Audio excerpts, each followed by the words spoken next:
Yes, sir. A special one from the CEO, Stanton with the spoon. And your boy, Friday the Southern Band.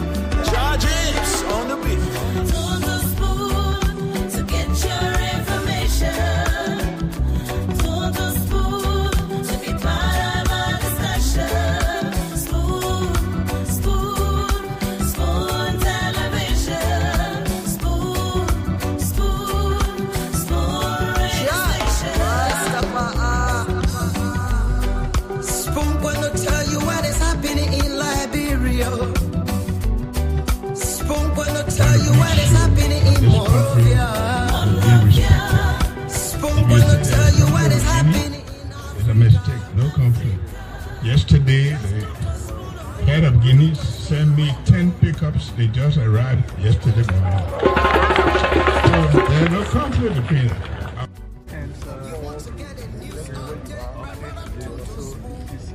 Okay, there you have this. This is the handshake with, let's see, the battle speaker, Lofa, started shaking hands. Let's see where he ends it. Okay,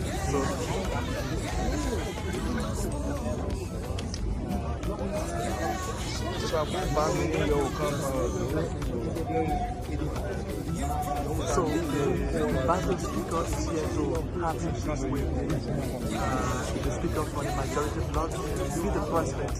Alright, so we keep watching.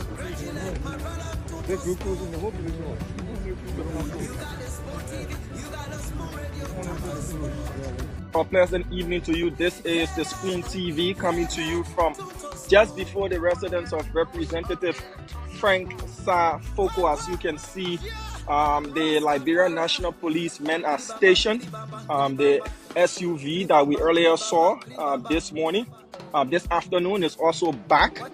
And the police officers are also stationed at the main junction leading into the residence of Representative Frank Safoko. So we've been asked not to go any further so that they can. People are being not of legality before he can turn himself over to the Liberian National Police. He said he was at home, and again the officers seem to be leaving for the second time. You can see that they are boarding their vehicles and leaving. Whether or not the representative is in his house, we still have another group right here, and they have come heavily and prepared. Whether or not the representative has been taking this the second attempt by officers of the Liberia National Police. So this is the second time that they have arrived here at the area that houses the residence of Representative Frank Safoko, and for the second time we see that they are leaving without the representative. Into some of the priorities that are encapsulated in the agendas, but also the development frameworks of partners. Like now, we are about to discuss the 5-year development framework of the World Bank, what is called the country program framework or something like that. We also, the last time we were discussing with the UN is putting together their own development plan. So most of these plans will be aligned with our national development plan. So we as a country will be putting resources through the budget to fund some of the priorities, but the budget is just one way of funding government. One of the other sources is what we attract through partners. So those partners, we are working with them so that their support is aligned with the plan that all the plans that we put together. So it's overall it's been good. It's been us here at work. So we getting the best out of our employees. During the budget preparation process, we were in the building for hours, you know. Sometimes as late as 2 a.m. every night. Hearings. The videos are there. You don't have a situation where all entities of government are called to budget hearings. You know, so the fact that you're not called, it doesn't mean that you're not heard. You are not heard. Budget hearing is a formal process. There are engagement between those entities and the ministry. We know them. We know they are in the first year to increase everybody. We targeted sectors. Yeah. Folks at the Ministry of Finance, in spite of all the work they do, you come there, you see people working up to 10. Some of them are victims of what they call harmonization or what have you. We could add $0 to them, $0 to anyone at the Ministry of Finance, call the other ministries, Ministry of Commerce, Ministry of Transport. I could call them. We decided to focus on health, to focus on education, to focus on security. The police people in the streets, they are performing services for government. We try to top up their pay. We're also going to be taking care of the insurance for police for once. So the few sectors, and we're doing some things in agriculture, but we couldn't do all. Don't you think that we have needs? We have. We decided of the resource we have to dedicate for increases, 1/3 of it is going to the health sector. 1/3 of it is going to the health sector. So that's why when I talk with some of them, and some of them actually, understood. So don't make it to appear like this government has been insensitive to you. I don't think that's what you want. As to if we're increasing this other person by this amount, we're increasing our nursing college by let's say we're adding 150 on nursing college, and Vesely Small we're adding 100 on Vesely Small. In fact, we had I think upwards of 15 million for increases. And one of the reasons why we couldn't do as much as we did, or that we wished, we have a situation. Sometimes I don't like to dabble into that because of all the sensitivities. I try to be above the cloud. But I have to say this. In the past, last December, the government of Liberia, took a loan from the central bank in the tune of $83 million to fund salaries. We are being obligated through the IMF program to pay back. Next year's budget, $16 million. We have to put it in the budget. Think about $16 million for us to increase salaries. So we could only put around 15 million in the budget for salary increment. One of the reasons why we couldn't touch other people is because we had to deal with the legislation. We were buffeted by this problem. So as we deal with this, we deal with the past. So people, we deal with the burdens of the past. Cannot come and say, it was done. Who are remorseful and want to go by the law. But listen to this, right? How can you take lawmakers and hold them hostage like little kindergarten children in one location? You bring them to where you carry them back. You bring them to where you carry them back. My colleagues, man, you got to try whether you elect them for that. To go be hold up. Then the question is who's paying the bill and all of that. So leave the hotel, go to your house with your family, get up in the morning, come to work, and you'll be collecting your signature.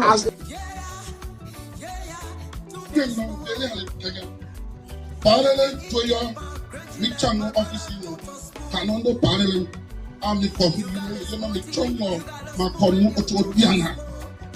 Michano office in the Mikwa. Program then you come to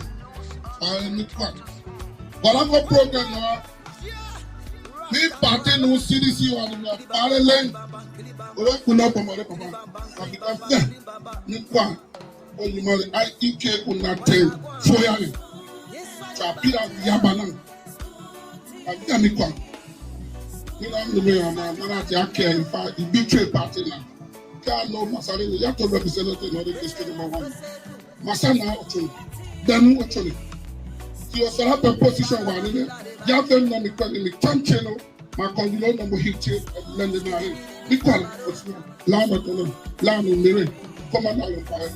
Masara, Poa, University, I want to make a equal.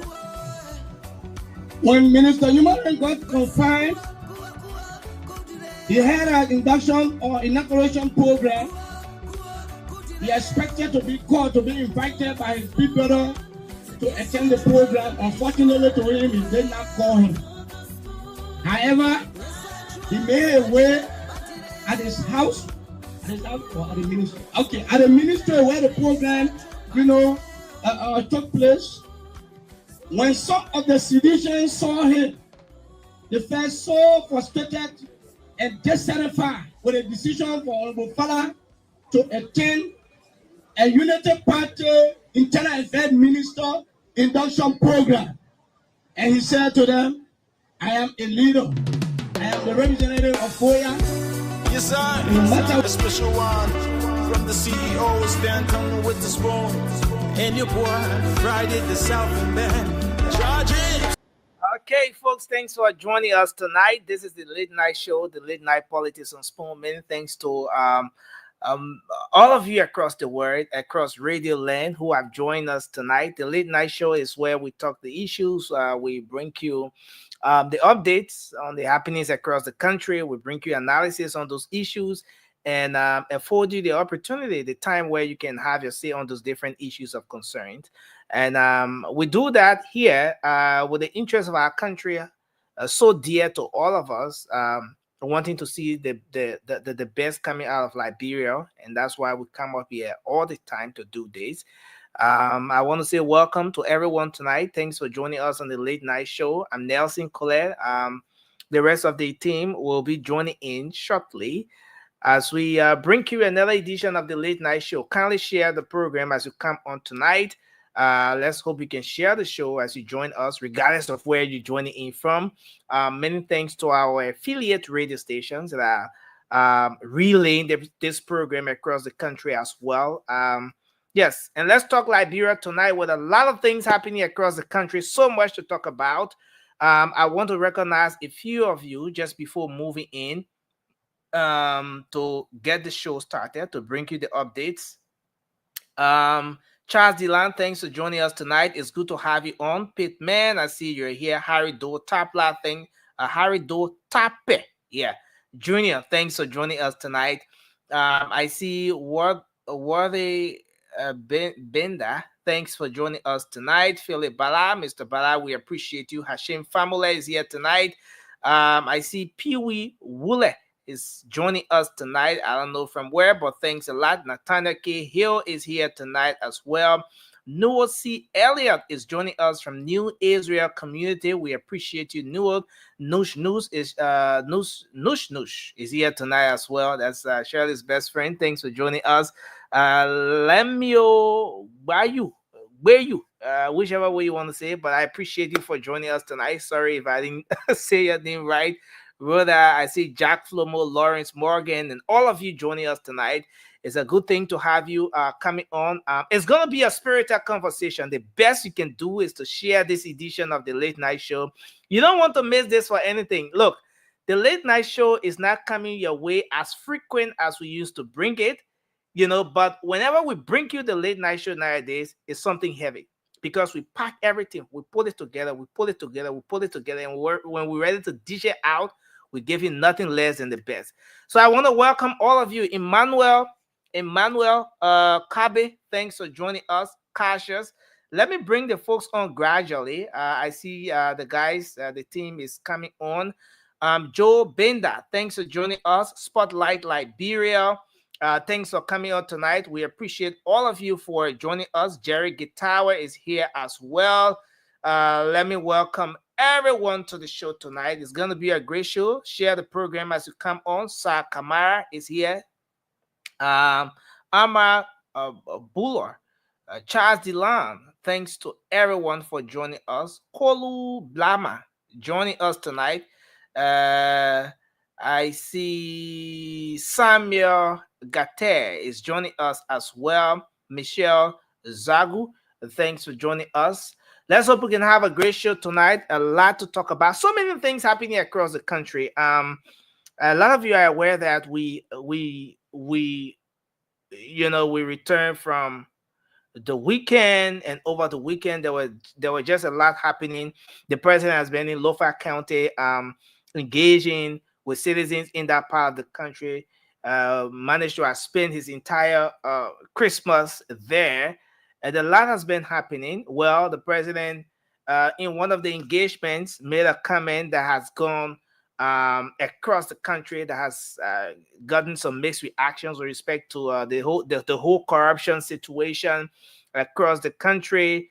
Well, if you want to steal, if you are bent on stealing and you can change, use the money to better the lives of the people. Well, there has been many interpretations, different interpretations of that particular statement, different analysis coming out, and it got to a point where the executive mansion had to clarify. Let me put it that way. The executive mansion had to come up with a clarity with respect to what the president said. We're going to bring up what the executive mansion said as a clarity, in an effort to clarify what the president actually meant. We're going to bring that up as well. Plus, a whole lot happening across the country. A 40-year-old man in the 72nd area allegedly stabbed his father to death, on grounds that he didn't give him Christmas money. And why this is going on, we had the finance minister, Minister Augustine Kwehe, who made, if you want to say it this way, a year-end appearance, radio appearance or media appearance that were on several media outlets across the country, online and radio, and all of that. And he unpacked a whole lot from where the economy of the country is right now, what the future looks like for the country's economy, and December 2023 comparing to December 2024. He spoke of the national agenda that is set to be officially launched for the country, the middle of January, and what is going to be required to get that achieved within the period of 5 years. And he spoke on a whole lot. The budget of the country, from 738 now moving over to 880 million thereabout. What this mean for the country, he also touched on the compact, the Millennium Compact, as to whether it's a win or a loss for Liberia, whether Liberians should celebrate or not. He went on to say that this is something significant, it's a milestone that Liberians should in fact, go ahead, celebrate about, because for this time, at least for once, Liberia stands a chance of getting 500 million in grant, and Liberia could get more than that, based on the infrastructure Liberia will put in place, based on some of the indicators that some of the steps, the approaches that the country, Liberia itself, would take in putting herself in a better position for the compact. And he went on to say that it's a big win for the country. Given the previous compact, we're able to see huge improvement in the electricity sector of the country and so forth. So looking at where we are, what's ahead, how far we've come as a country to getting the compact, is a big win, and it's something that Liberians should not be purely political about, but we should put on the patriotic jacket a bit, and for once appreciate the fact that we've come this far. Well, he went on to commend, to some extent, appreciate the previous administration for her role play, and that this has been a collaborative effort from the previous administration to this administration to getting us to where we are with respect to the compact. He acknowledged that, yes, though it doesn't indicate 100% that Liberia is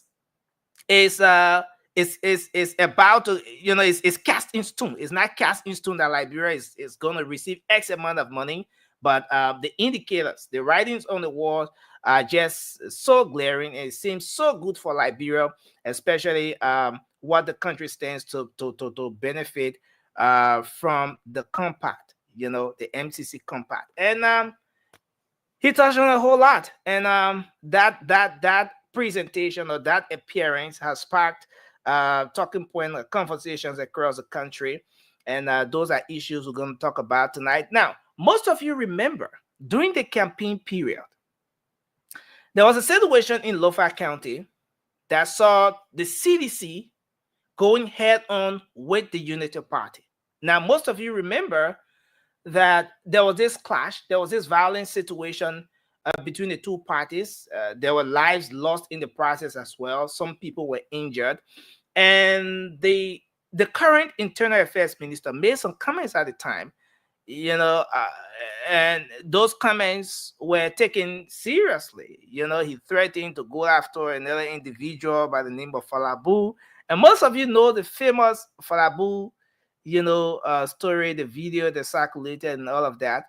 And since that time, there has been this stalemate between supporters of the Unity Party and supporters of the CDC in that part of the country. Now, on the president's recent visit to Lofa County, he has embarked on an initiative on the process to bring about a level of unity in that particular county. So today, we saw on the president's trip, and as you've been seeing in previous engagements the president have been having,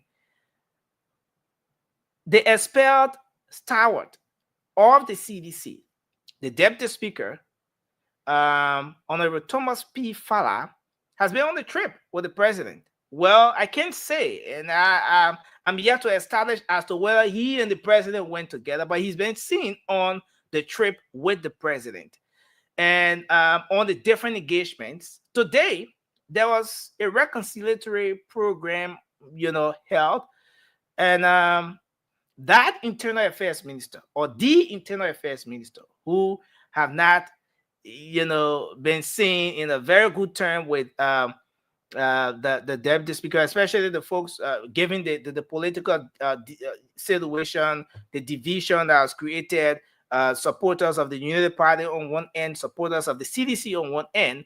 That reconciliatory program sought the two officials of government, the deputy speaker, who came from the CDC, the Internal Affairs Minister, who has been a supporter of the government, sitting under one roof, shaking hands, holding hands, the deputy speaker apologizing to him for whatever he may have done in the heat of the political situation we had in the country, and the need for them to work together as one people. He said, I'm your small brother, you're my senior, and I respect that, and I want us to let it go.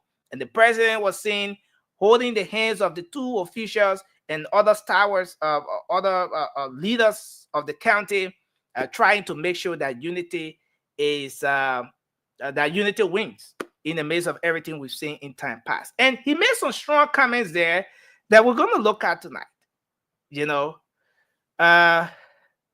What does the future look like for the CDC? What does the future look like for the former ruling party, especially given the action they've taken and the way we're seeing the deputy speaker go? Well, he has been seen on the trip with the president. Now, aside from him, another person that was seen on that trip, though he wasn't, seen on the microphone making any official statement, but we also saw Senator Sir Ali Joseph pretty seated, and we're going to bring you all of those videos. We saw him seated on the same row, on the front row, right in the same space with the president. There was a donation of medical consignment. We didn't see the regular thing where Senator Sir Joseph would be seen with the president, or let's say he will be at the full front of the donation. The containers are being offloaded and the medical supplies are being presented. No. Who made the presentation? It was the president who made the presentation of those medical supplies. So what's exactly happening here? In the political corridor, what's happening? Are we seeing a shift? Is the CDC losing some of our big guns to the Unity Party? Or is this part of the, the political process? Or is it too early to say in the first place? Is it too early to say that the CDC is losing some of our big guns to, or her, her real fighters to the Unity Party. What does it look like? Is the battle for 2029 starting too early? You know, and all of these issues, we're going to dissect them tonight as we move on with different conversations here tonight. But I want to welcome all of you. Thanks for joining us on the late night show tonight, the late night politics on Spoon. And again, kindly share the show as you join us tonight. Let's have a great conversation with a whole lot happening across Liberia. So many things happening across the country. Let's hope we can have a great conversation tonight on those different happenings across the country. Now, it's been, and like we're just saying, it's been about 1 year. Let me bring Alfred on. Alfred, welcome to the show. It's good to have you on. I know you are making some adjustments in Yeah, the yeah, back. yeah, yes. I was trying to make some adjustment, I'm not in my regular office, Okay. so yeah, I gotta make some adjustment, making sure that the lights over here is good and all of that. So yeah.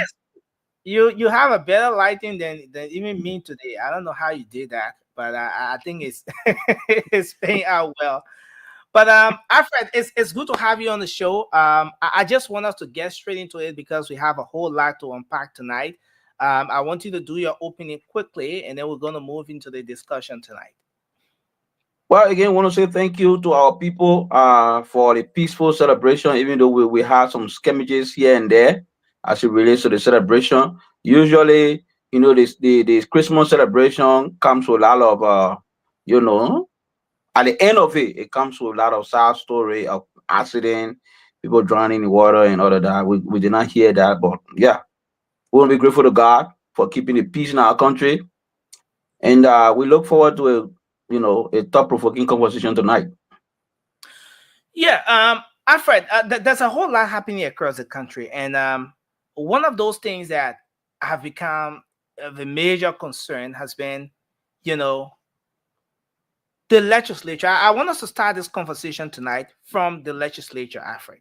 The legislature. Now, the last edition of the show, we had a conversation, and we were basically talking about, and we even put the listing up with respect to the action that the majority black has taken, especially against some of their colleagues, to have those individuals, those folks, punished, penalized for what happened, what they did in the heat of everything that went on at the legislature.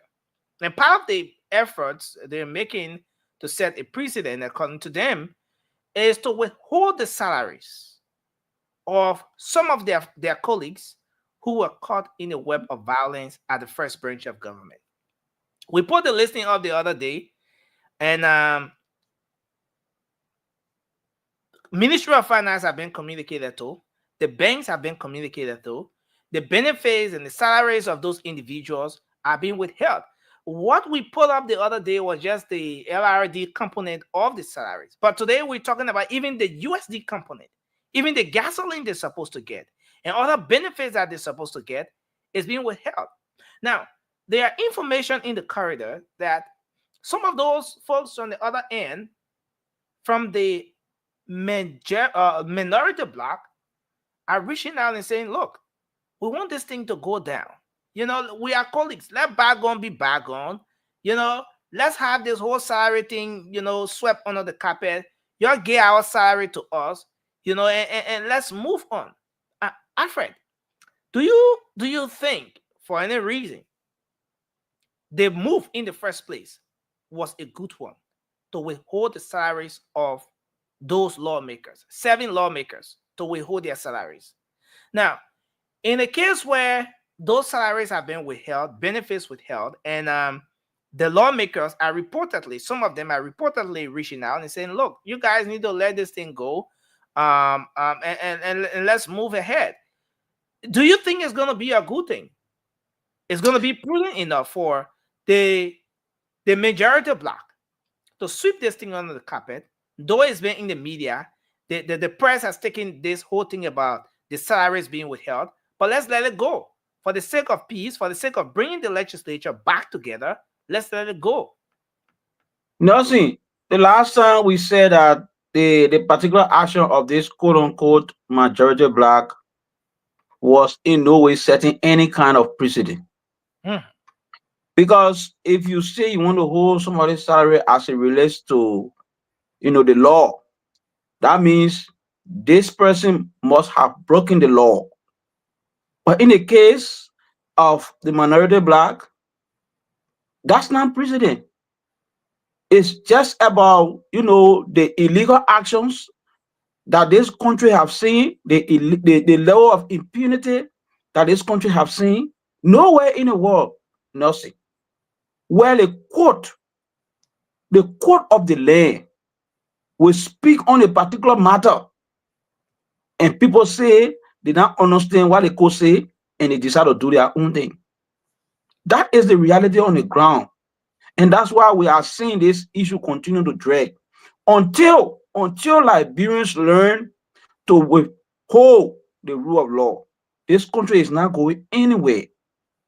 The majority of black are maintaining my position that they are wrong, and if for any reason the Constitution is very clear, that is the reason. The reason why the framers of the Constitution spell out everything, because they were afraid of the instances that took place in the past that led to the country to have been stagnated by a certain group of people in the country. This new constitution was there to make sure that Liberians, when they come to power, they will listen to the rule of law, they will follow the rule of law. Unfortunately, in the case of this recent quagmire at the level of the legislature, it just tells you that we as a people, we are not ready for the democratic tenets. I want us to go back a little. Now, in a case where the majority black, like now, have taken this particular action, they've decided to have their colleagues penalized. In fact, have they paid Yaya Kolba his money? Because the court also ruled that they should pay him his salary. Have they paid? Rule. I mean, that was way before. That was in the 54th legislature. But it dragged into the 55th. Did they pay his money? And information is that the lawmaker have been paid. So that's a whole different one. But Alfred, do you think the folks on the majority black at this point should, in the name, in this for the sake of holding the house together, making sure that unity reigns, be in the position? Do you think they should sweep this thing under the carpet and just forge ahead? Let's have background be background and forget about this whole salary, withholding for those colleagues? In my kind of opinion, Nelson, anything that is not done properly is not done at all. Anything that is not done properly is not done at all. Look, we continue to say here, the rule of law should not be bent. The Constitution provides in Article 33 and 49 on the procedure as it relates to removing a speaker. Go back to status quo ante as intimated by the court. Go back to status quo ante and debate the issue on the floor. Let the Liberian people see. Bring the allegation that you level against the speaker, that you believe that the speaker is in the wrong, and that this issue be debated on the floor of the legislature, and let a vote and a resolution be taken. Follow the procedure. But these people, they will not do it. You know why? Because this country, the level of impunity that have engulfed this country, it will take men, real men, to change this narrative. And again, the other day I told you the president is lavishly indulging this action by the majority black. You saw in Lofa County, right? He was sitting there with Richard Kuhn. Right? So it tells you. Just linear thought. So it tells you that the president is lavishly indulging the action of the majority black. Where in the world you have a 5G legislature passing a budget without any hearing? Do you think we are moving anywhere as a country? Alfred, it's fair to say that there were hearings conducted for some entities. All right. As a media person assigned at the legislature, I covered a couple of hearings. Listen, tell me how much money in the budget for agriculture? How much money there for agriculture? Where the government will be able to create facilities, corporate facilities in the next 5 to 10 years for homegrown farmers to be able to grow their own food. Show me. That's what salary will be talking all the time. I listen to pay government talking about increment of salary. So over and over, only salary will be talking about. Let's do this, Alfred. At the end of the day, salaries will always be captured in any budget, every budget across the world. Salaries will be captured. And at the same time, there are programs under those entities that don't get to be captured in the budget, but get to be captured in how do you call it? Other donor support programs. Like you have the FAO, different organizations across international organizations that are working closely with our different sectors, be it educational, agriculture, or the health sector, that are providing support in some of those other areas. So yes, you have a point with respect to the salaries issued and stuff like that. But again, there are other issues that are captured. But I just want us to transition. Let me make the point before you move further. Nelson, show me one country since World War II in Africa. Show me one country since World War II in Africa or any country around the world that have developed immensely as it relates to donor aid. Show me one country. Show me one country. There's none. You can't find one. So the issue of aid to us all the time, we say we want to support our institutions, but donor support is problematic for me. We need to be intentional. This is 1950. Countries are going ahead. We need to be intentional as to where we want the country to be in 10 years, in 15 years, in 20 years. And we prioritize our intention. If we say we're going into road, we want to see how many roads will be there in 5, 6, 7 years.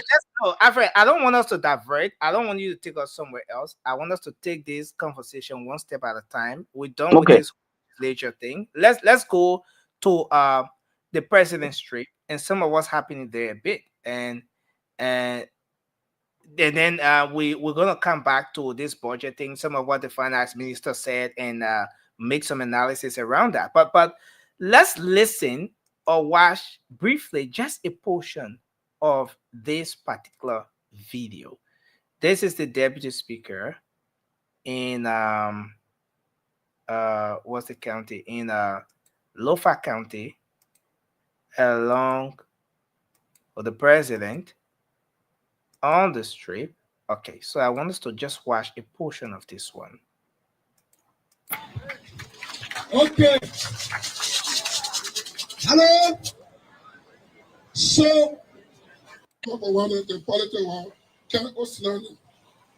You know the battle. Mamu for fun or Sako. Not that Masala and no then you are buried in the radio. Captain Masala feel like kissing on her. Or the Bahuna, 4 years and the Lofa. Yeah, Yamama, I'm a cabin.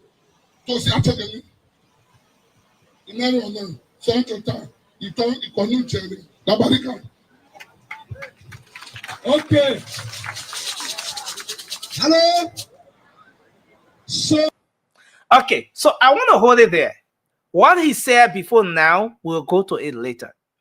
But Alfred, I want us to take a look at what's happening there. There's a reason why I paused this particular video at this point, because I want us to go into this.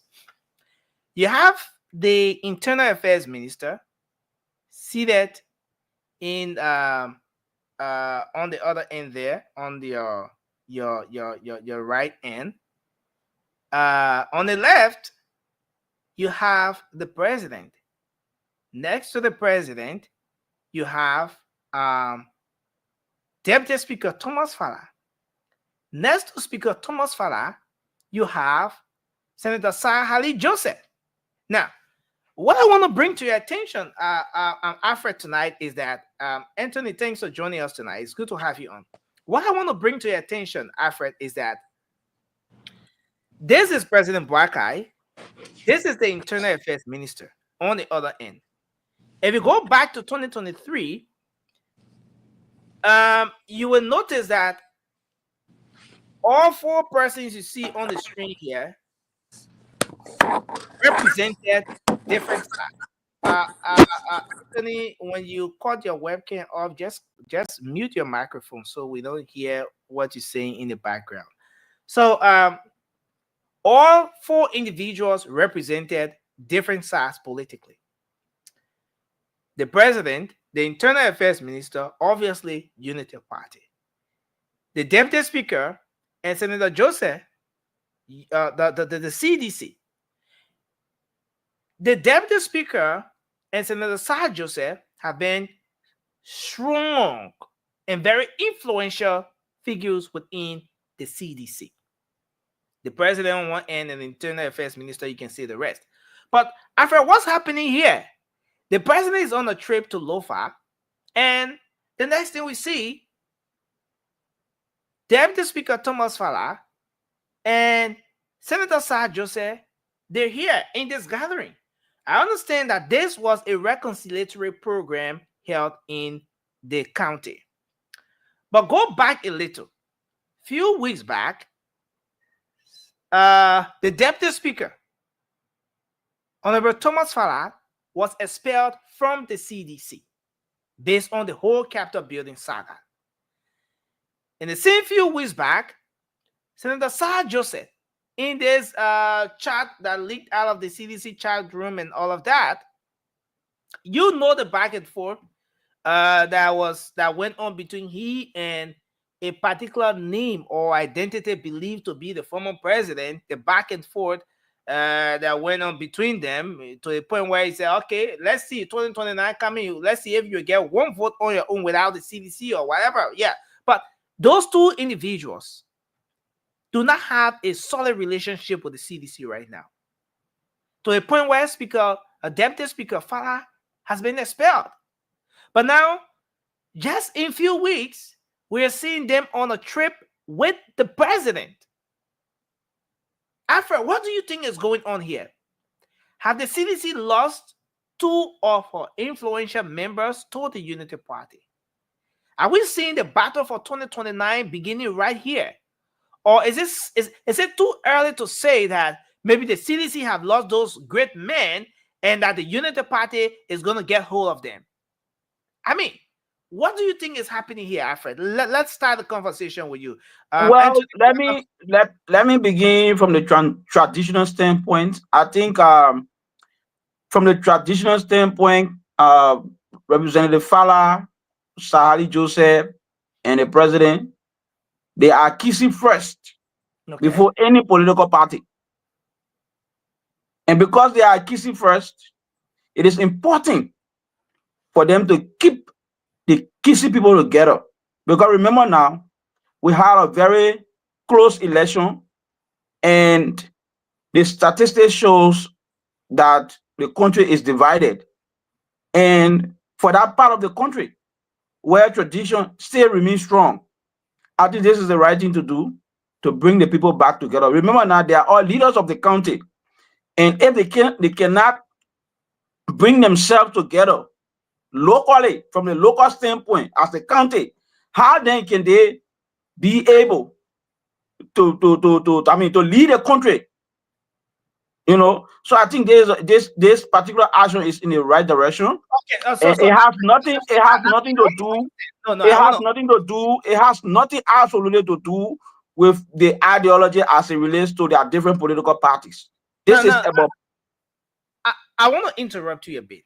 If you say that this has absolutely nothing to do with the politics, the political ideologies, yes, this is purely traditional. Mm-hmm. Then do we reconcile this with what's happening with the relationship of those two great men, with their relationship with their political institution? Now, Alfred, let us not give a blind eye to the fact that The deputy speaker is being expelled as we speak.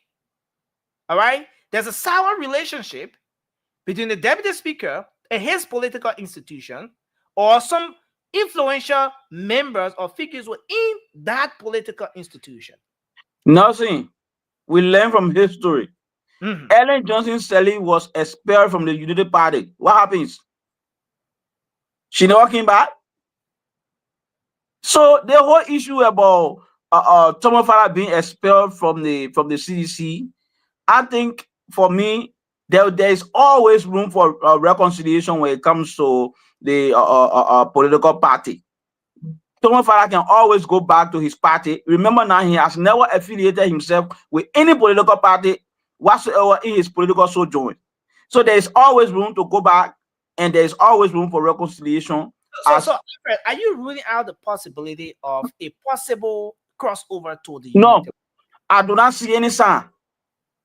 Why? I do not see any sign because this Thomas Farah has remained committed to the CDC for the last almost 18 years. He has never had any misstep when it comes to, for others suspect that he leaving the CDC. He has remained committed to the CDC, and in fact, he's one of the contributors to the CDC when it comes to manpower. He knows how to lobby.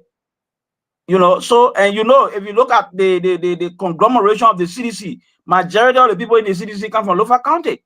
Okay, let's leave Deputy Speaker Farah a bit. Let's go to Senator Sir Joseph. He pulled out the highest vote a senator will pull out of Montserrat County. He's a very influential person. He may not be that person who speaks a lot in the media, but he knows how to touch base with the people across the country, even out of the politics, not waiting for political periods. But then he's on this trip.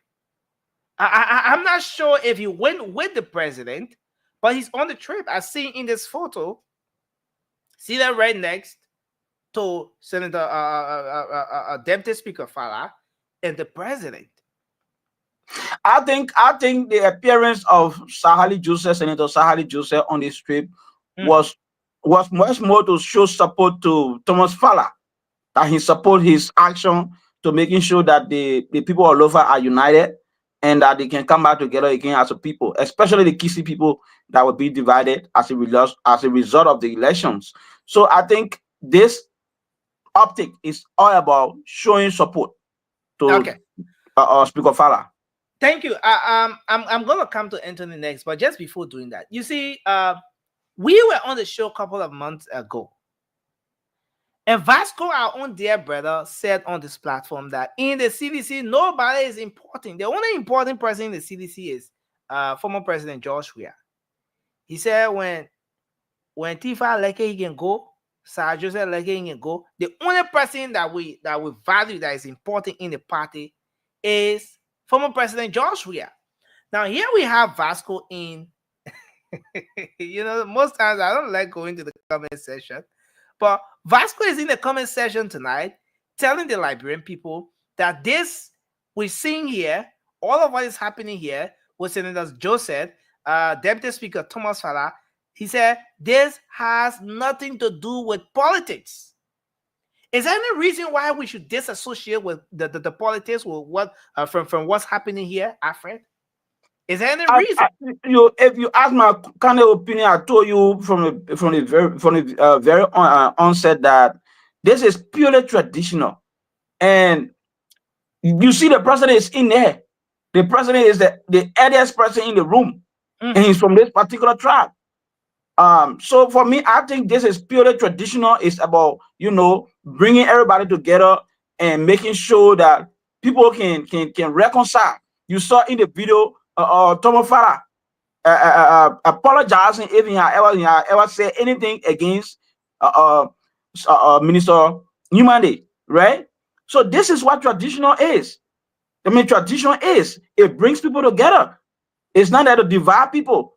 People can know they are wrong and apologize. Remember now, Mr. Speaker Farah is in videos challenging humanity back in the days when the campaign was so hot, but challenging each other. The campaign is over, the elections is over. It's about time now to come together as a family, because you see, these people, they are all one people. So for me, I just see the whole uptake as purely traditional. It has nothing to do with the politics of the day, but bringing the people back together. Because mind you now, Deputy Speaker Farah from the Kisi tribe from Lofa County, the president from the Kisi tribe from Lofa County, and if they can't settle their differences traditionally, how do you think the other tribes in Lofa County will take them seriously in terms of leadership? I want to hold you there, Alfred. Let's hear your take on this issue, Anthony. It's good to have you joining us tonight. Yeah, but moment take the picture down now, so the people can see how. No, go ahead. I mean, this is what. Yeah, but this the picture been off. The picture. This is the subject. Go ahead, make your point. At some point, we're gonna bring it down. All right, so let me help. The father, they still teaching Bible in school in Liberia, but no civics is taken out of the curriculum. It's sad. So 1964, 4 counties. No, we have civics back in our schools. We have civics back in our schools. All right, good. So 1964, 4 counties joined the then 9 counties that were in Liberia to make it 13. And those 4 counties are Lofa, Bon, Nima, and Grand Jide. This trip and this celebration are in Lofa County marked the 60th anniversary of those counties joining Liberia. The 60th anniversary for those counties to join Liberia. So now that we have 15 counties, that is before Bapolu and River G was added, right? So Nima, Bon, Anthony, Lofa, and Grand Jide. You need to adjust your camera a bit. Yeah, I'll adjust my camera. Let me make my point first. So Nima, Bon, let people see you here. The person that talking that here. The people want. Yeah, but they can see my head. We just see a portion of your head. Yeah. Okay, go ahead. So the Nima, Bon, Lofa, and Grand Jide joined Liberia as counties in 1964, right? So this event marked the 60th anniversary. So they had dignitaries from all the different counties. Then Grand Jide, Nima, Bon went to Lofa County. That is the purpose of that trip. So because Fala, Sir Joseph, and the other guys, they are all from Lofa County, and ironically, they are from the same Kisi tribe. So they just used that opportunity, but it was non-political event.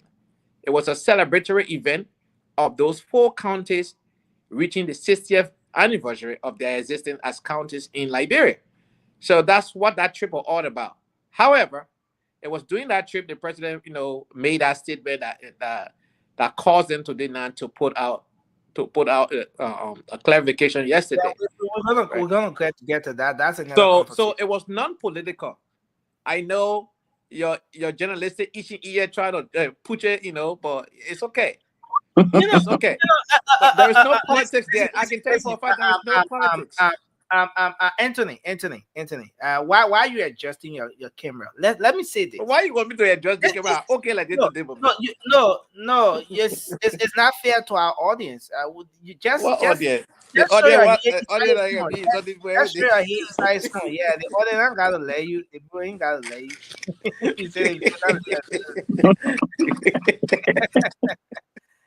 Yeah. So, but Anthony, on a very serious note, there were activities, events leading to where we are now. You're happy now? Okay. Leading to this particular situation, there were occurrences. One of those being the back and forth in the CDC, which led to the deputy speaker being expelled. And in the midst of everything, as we speak, it gets to that point where maybe a decision is made to get him back into the party. He's not a sedition as of yet. He has been expelled. Did I say that? Anthony, don't leave Lean Lakpo. So he has been expelled. Senator Sir Joseph as well. There's this racket roll, this kind of back and forth issue within the institution. In the midst of this, we are seeing this gathering. What sort of message does this send? Is this just coincidental that everything is happening here, everything is unfolding right before our eyes? The president, Speaker Fala, Deputy Speaker Fala, Senator Joseph, everyone in this room, they're reconciling. Anthony, are you with us? I'm right here. Come on.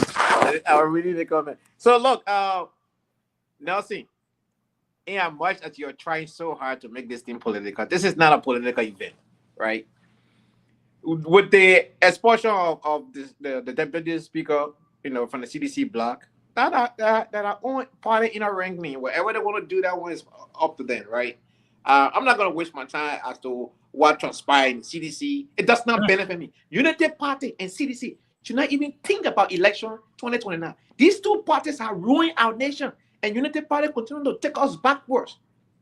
The Liberian people need to move forward. CDC and United Party are not the only political parties in Liberia. We got other competence parties, we have other Liberians who can move our country forward. We are sick and tired of the same group of people. Liberian political spectrum is not binary.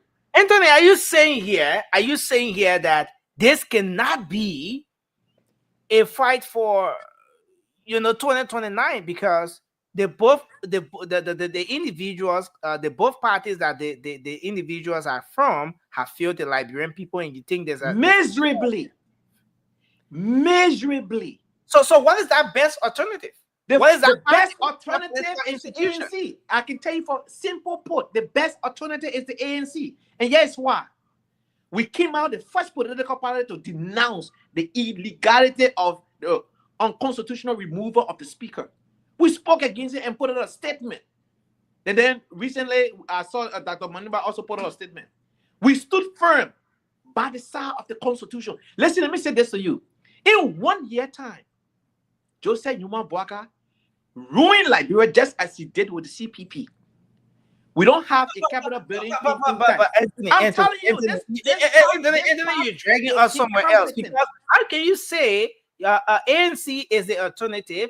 That everything that's happening with Deputy Speaker Thomas Fala, the CDC, the United Party, they're not going to come anywhere near leadership. The Liberian people are tired with them, and they're going to be looking in the direction of the ANC. How can the ANC be the next alternative when ANC just got 1.6%, dropping all the way? ANC. ANC did not get 1%. ANC first election and only election, 7% we got.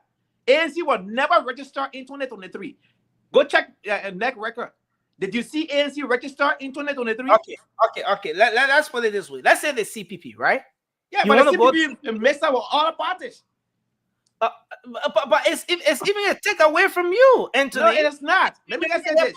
Situation. Hold on, listen now. I know you love to interrupt Anthony when you ask questions. Allow me. I'm not interrupting you, Anthony. But then allow me to speak then. Yeah, let's do it this way. Let me just conclude with this, then you're gonna come. Hold on, I'm getting hot. Let me open the thing more.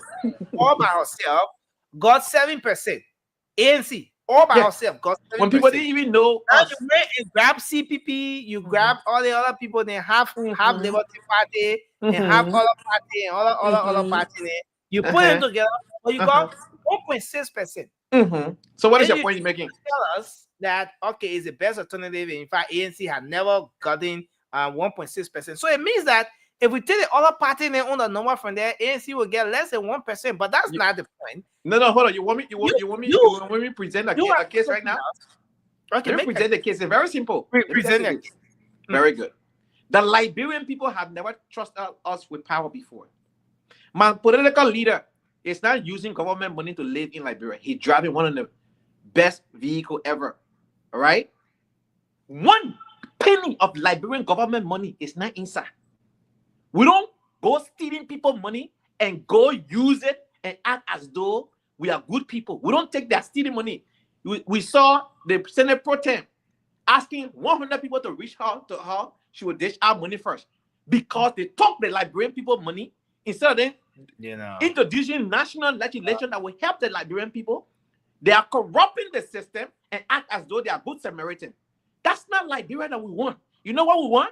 We don't want lawmakers doing projects. We want lawmakers to introduce legislation, national legislation that will help almost all Liberians. Not hand pocket for the Liberian here.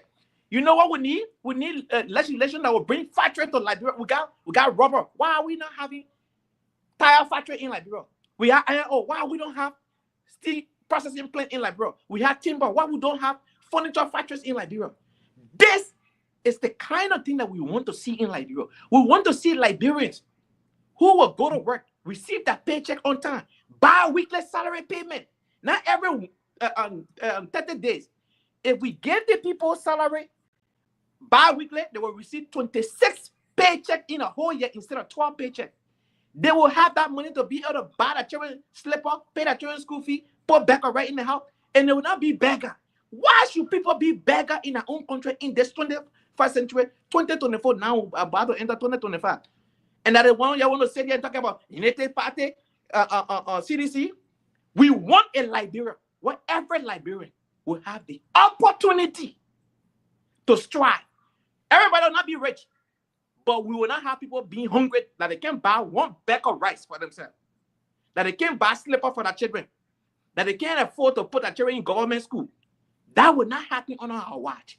And that is the reason why we decided now we want to expand our tent, grow our grassroots, make our party attractive to the Liberian people.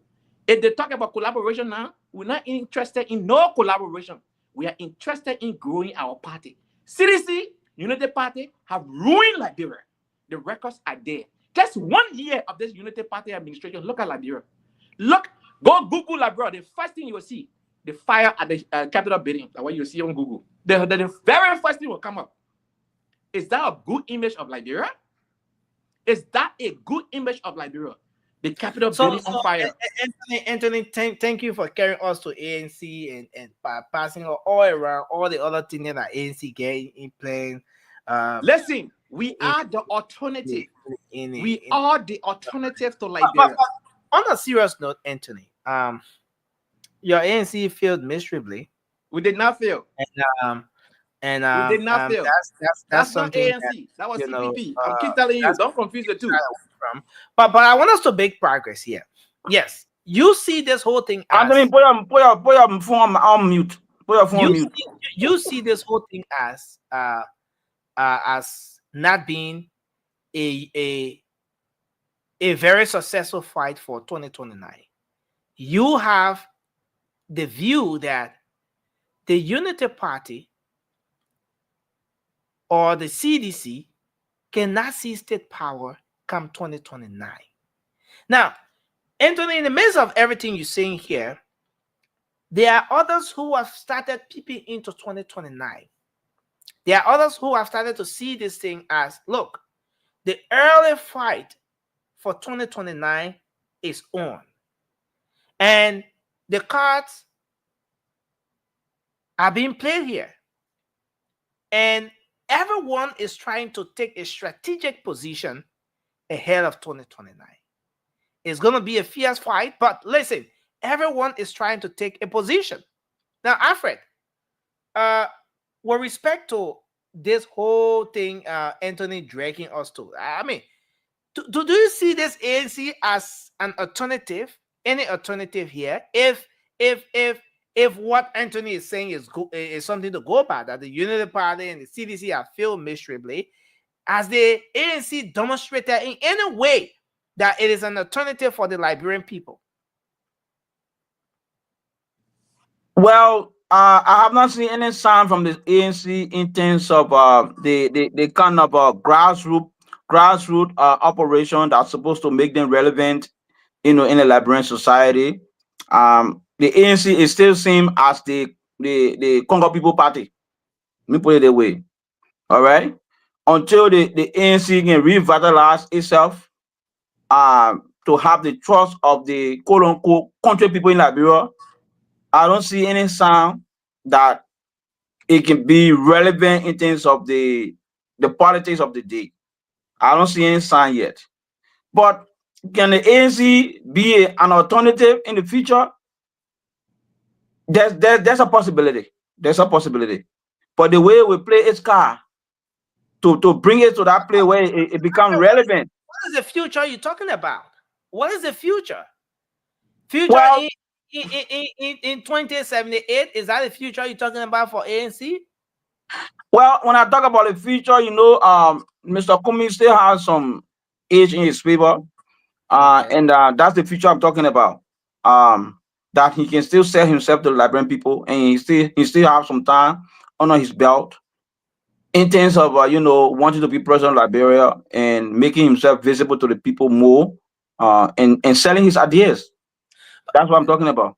At this point, just looking at where ANC came from and how low ANC as a party dropped in the previous election, will you advise Mr. Cummings to go as a VP or some senator in Montserrat County or one of those counties, just to get him up there gradually, like former President George Weah did? He contested the presidency, he didn't win. Now he came back, became senator, and gradually he started to ascend. Will you advise Mr. Cummings to take similar approach? Nothing. In politics, we got what we call the moment. You play based on the moment. President Weah played based on the moment at the time when he ran for president, and the momentum was still there, and the people came back and said, "Man, you know what happened? Send the people down want you to be president. We can make you our senator." He plays on the moment of the people, and that's how he became senator. Remember, President Weah was vice president to how you call it, Winston Tubman. Yeah. Right? So he played on the moment at the time. Do we still have that kind of scenario in terms of Mr. Cummings? I don't see it. I mean, do you see Mr. Cummings as somebody who will now want to play in the moment or according to the moment? Raymond, welcome to the show. Do you see him as that person who will not want to do that so easily? Well, Nelson, if I was with Mr. Cummings in terms of the movement, and we're seeing how the political wave is being blown, and we see that is the only alternative, I would advise him to take advantage of it, because you can only be inside to know how to operate from inside. You can be outside and then you operate from inside. No way. You got to be inside to operate from inside. So if that is the only alternative for him in terms of moving forward in the Liberian political space, I would advise him strongly to take it. Look, I want to come to Anthony a bit, then we're going to move to Raymond. Anthony, as someone who's from the ANC angle, will you advise your political leader to reduce his height a little bit? Reduce his height from that whole presidency thing that dropped from 7% to 1.6%. Now you just bring our attention to something that all that 1.6% said, well, not even for ANC alone, it means that we got to take also from within that 1.6%, which means that the percentage will drop further. But if you were to advise your political leader, Mr. Cummings, will you advise him to go for some senatorial position, in one of the counties gradually to solidify his tie with the Liberian people, his base and all of that politically? Thank you very much. This is a good idea for Mr. Cummings to go as VP. It's a good idea for Mr. Cummings to go as a senatorial candidate. It's a good idea, Mr. Cummings did, and that's good job. That's your area of journalism. Yes, what you don't know, and yes, what I can do, you cannot do. I am a political junkie. I am an analyst. I understand politics. I understand the terrain. You are a journalist, and we can do the thing. That's what I'll say to anybody who's listening. I mean, go to the issue. Forget all the man. It's my time to speak. Hold your horn. Yeah, go ahead. This is my own meal. You see, I'm not in a rush now when it comes to ANC to talk. You see, you remember when the other thing I can be when it comes to ANC, I relax and I sip my wine easily. And you got 1 minute. You use 30 seconds already to. Yeah, I get only 5 seconds. It's enough. Okay, right? Go ahead. Good. So, that's what I'm telling the Liberian people. We're going to grow our party. We're going to expand our range. We'll do all the necessary things. 2025, 2026, 2027. If the Liberian people don't see any progression, they can choose whoever they want to choose. But action speaks louder than words. When a team is Anthony, the question is, instance of the political movement when the wave is At blowing. this moment, it is premature. It's very premature to make any political decision. The only political advice I can give my political leader and my partisan right now: grow our party, expand our reach, mobilize as many people as when you Hey, get listen again. Can you 10% listen? of the total vote, is Listen. that what you are passing? Let me say this to you. When you lose one game, that doesn't mean the team messed up. It's a game. It was just a game that you lose. That's it. You don't dissolve the team because You've lost 2 games, and even if you're you lose 10 games, listen, if you lose 10 games, you don't dissolve your team. You recalibrate, you rebrand yourself, you pick up your slack and move on. We have picked up our slack, we have recalibrated, and I can tell you for a fact, you will be the same person to carry the news because action speaks louder than the word. When the team is winning, everybody come. When the team is losing, you can see all the loopholes within a team. Our job is to get our team back together. We are not in a rush right now to collaborate, to fund this. No. We need to put our own house in order, and we are putting our house in order. You will make a determination if we should do it or not. But we have to put our house in order. We are not dismissing anything at this moment. Anything is possible. We agree on this different scenario. We look at the different. Listen, Let me already answer the question. Let's move on. Let me already answer the question. Different scenario, but the let's move on. Right now. I'm coming here. Let me ask you the final question. We gotta get our house in order. How you talk about picking your pieces, putting your pieces together, you recalibrating, and all the different terminologies you try to use. For Anthony, yes, sir. In the process of recalibrating, the process of picking his pieces, yes. Former President George Weah, after being whipped in the 2005 election, he decided to go as vice president again. He was being whipped. The next thing is that he said, no, I will go down. Let me go down there and pick up some energy from the ground. Yeah. When I pick up the energy from the ground, when I stand, I will have a solid root in the ground. Yeah. He went for senatorial. He won for senatorial. He went all the way up. So, Anthony, are you saying here tonight that Mr. Cummings, who did not come into the picture like former President George Weah did, who came from the soccer field, very popular, like people already knew him. Are you saying that going for vice president or senatorial position would not be anything near possibility for Mr. Cummings? You never heard those words out of my mouth. That's your own perception. You never heard me say anything. I'm asking you a question. I'm Anthony. just saying right now. I am right. All of those different scenarios that you mentioned are all good things. The first and foremost that we need to do right now at this moment is to put our house in order. 2029, that 5 years from now on. All of those things you said, they are good things, good ideas, brilliant ideas. And I applaud you for saying those things. But first and foremost, we must put our house in order. And that's what we do. Okay. Yeah, house in order. But Raymond, let's hear your take on this issue, man. Maybe you can start, since you just joined the conversation, you can start with what your own analysis of this particular photo is. The president in Lofa County, Deputy Speaker Thomas Fala, right there. You see him. Next to him is Senator Sir Joseph, and they are on the trip, shaking hands. And what does this mean? What's your own interpretation of this particular photo right here? What does it mean for the CDC? Does this in any way mean that the CDC is losing grip on some of our very influential members or stalwarts? And is this the battle for 2029 that we're seeing starting very early before our own eyes? And then you can weigh in your thoughts on the Mr. Cummings situation.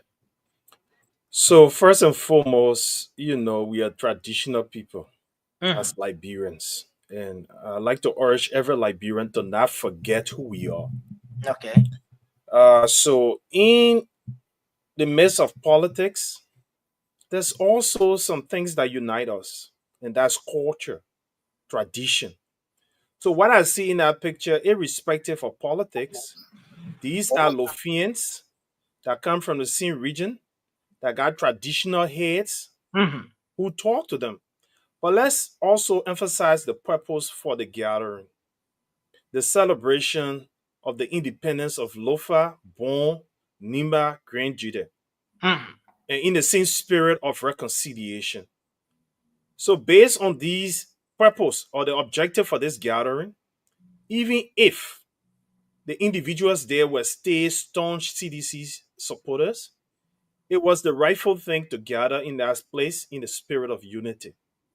Even though that's not a posture CDC is putting up, but that's the rightful thing to do. And besides that, these people have traditional head that they hold strong to. As much as they hold to their political alignment, they also hold on strong to their traditional values. And in the tradition, when the older people sit and call them together and say, you must unite, they will unite. And I even heard Thomas Fowler speak to issues, how he made efforts to reconcile with he rather during the elections that current uh, Minister of Internal Affairs, I'm forgetting his name, how he even went at his house So and people from yeah, Francis Mali. Yimale, how people from the CDC told him he was making the wrong move, but he said, I mean, we come from the same place. He's my older brother, irrespective of politics. We have to reconcile. So if that's the spirit of reconciliation, is still good. And politics is about interests. So if they find it necessary, which I don't think is the case, but I'm just being the devil advocate, even if they intend to align with the Unity Party or the Rescue Mission, and they think it gave them political future, George Weah did the same. He was a political leader for the CDC. He went under Winston Tubman when he deemed it fate. But And but later, but Raymond, is this in any way? Does this in any way indicate? Are there signs on the wall that these influential men are about to leave the CDC? Do you see any possibility of a crossover to the Unity Party, given what it's, we see? it's possible. I can't say definitely yes, it's going to be the situation, but it's possible. Given the circumstances that the CDC feel unease by these two men recently, we've been hearing how CDC have been saying things about them that are not positive. Currently, the both of them do not enjoy the support of the CDC. Hmm. So it's very possible that CDC might be driving them away. Possible they might reconcile. You see, this is politics. Politics take different forms, shape, and so it's difficult to make some clear political analysis on these kind of things, especially in the early stages. So there's a lot that is possible, and politics put you in bed. They say, you know, politics is a marriage of convenience. It's not a marriage of commitment. But is this marriage fairly on the other side? Is Yeah, the fact that CDC expelled Thomas Fowler, and we heard recently when Sir Joseph made some comments to the president and said it was wrong move and disagree with the president from the CDC chat group. We heard what other seditionists told him that they didn't even feel comfortable with him. In fact, he's been on the other side and not been seeking CDC interest since.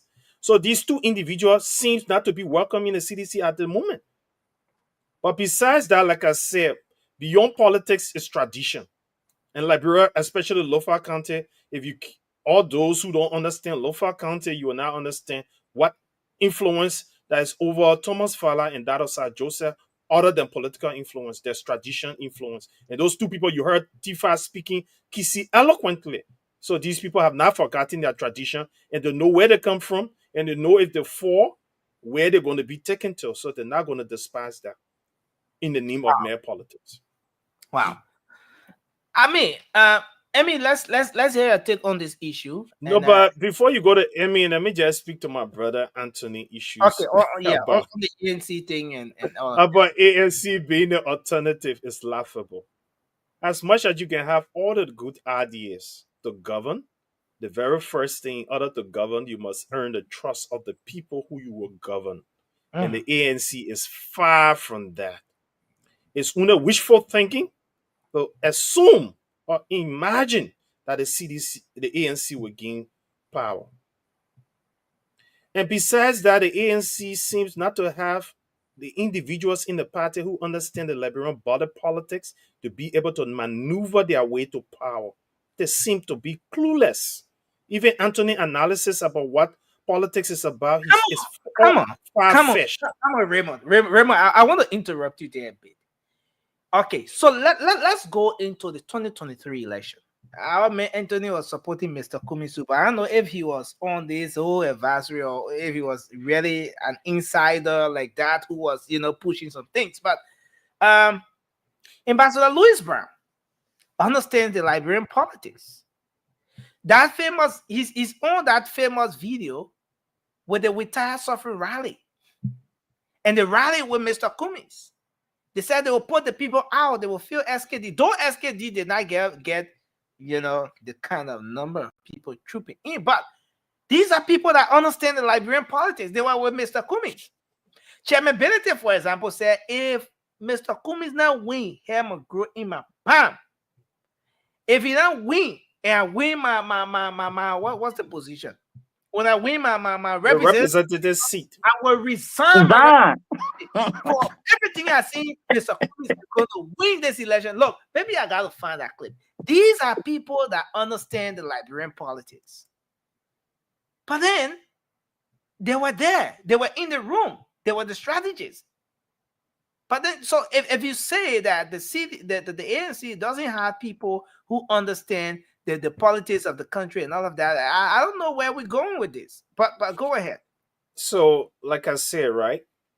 Look, a leader must have sound judgment and must be able to analyze, to know the circumstance and find remedy and solution that will lead to progress or development or advancement. And the ANC have fallen short. The ANC judgment to even support the CDC after Anthony cleaned all the negativity about the ANC. But when you endorse a thing, that thing bears you equally guilty of whatever that thing bears. So Anthony cannot distinguish the ANC from the CDC because the ANC endorsed the CDC for a second term after all the CDC did. So Anthony's saying all those things here, they hold no water, they bear no weight. Because his party endorsed the CDC for the second term. So, meaning all the CDC achieved, they approved it, and they said that was the way forward for the Liberian people. Finally, Raymond, if you were to advise the political leader of the ANC, will you advise him to go as VP or senatorial candidate like former President George Weah did, to maybe start from there politically as he makes his way at the top of the ladder? So if I would have to advise Mr. Alexander Cummings, who I think is a gentleman, even though I do not trust his political judgment, I don't know what his objective of running for president. If it's to form a pressure group that he can hold government accountable and be a voice, a stake in the Liberian body politics, then I will encourage him to continue. But if his objective is to win the presidency and govern, I would tell him, pack your bag and get away. You stand no chance. Because your judgment, you asked me for my advice, and Raymond, this is my Raymond. The question I'm nursing is pushing is, if we look at, because we've been like, we know how the political waves can go, right? So considering the fact that the people themselves want him into their politics, and they want him in a strategic position that the Senate. People wanting him to be part of the Senate. What would you say to him? So the personality called Cummings is not a man that can melt. And in politics, you must melt. You must be able to mingle. You must be able to sit, listen, speak, and be heard, and also hear others. The character of Cummings seems not to be that. He's fixed in his mind. And the Liberian people reject people who are fixed in their mind. Even you can have the best ideology or the way forward, the Liberian man wants a situation where there's a win-win. It's a bargain. You can talk to me, I agree with you, and you also agree with me. And when the Liberian man realizes that you think you know it all, and you got all the solutions and nothing they got to offer, they will close the door before you. And that's who Alexander Cummings is. Even if he goes in the Senate, he will be a failure. He won't be able to work with other senators, and it will show so bad of him. So if he's the kind of person who can listen to others, hear others. Look, this is a guy that doesn't even stick to his commitment politically. This is a guy who have made agreements politically, voice it out to the Liberian people and back on it to say Thank you. he got no credibility. Can a guy go in the Senate and work with other people, senators, and increase his base? I say no. He goes in the Senate, he will become very unpopular with the Liberian people Thanks because a lot. he will walk his own path, stick to his guns, and most times it will be so unpopular for him. So my advice to him would be get out of Liberian politics. But if you want to be an advocate where you speak truth to power and you have a platform to speak because you're a political leader, remain in the Liberian politics and be an advocate and activist. Other than that, if you want to win and govern, that's not possible in the Liberian scenario currently. Except if Liberia change in 25 years and he's still alive. As you are making this point, another ANC guy was fire burned. He couldn't hold back. He had to rush in to jump on the show. He said, "No, I gotta jump on the show because what Raymond is saying right now is really getting deep down to my soul." Family, welcome to the show. It's good to have you on tonight. Family, are you with us? But before family comes in, I beg to take a short leave. I'll be back in 15-20 minutes. Okay, yeah. Thank you, Okay, Raymond. thank you. But I will be listening, family, so I can hear your response. It's like family is not hearing us. I don't know what's going on. Family, can you hear us? Can you hear me? I think I energize him so much until he can't wait. Yeah, it's like he has another tab open and he entered from another tab. So let's pull him out. He's gonna come back on. But Amy will be able to give some response, and my brother Afra on my behalf. But I will be listening. No, anyway. I want to disagree with you in some of the analysis you made as it relates to Mr. Cummings before you go. But I will be listening. I will come back. Okay, no problem. So let's get Emmy. Let's get Emmy to come. Oh yeah, go ahead. I mean, we're gonna get you because I know you want to disagree with Raymond on some of these issues. But Emmy, yeah, take on this issue. Hey guys. Yeah. Can you hear me? Yeah, I can hear you.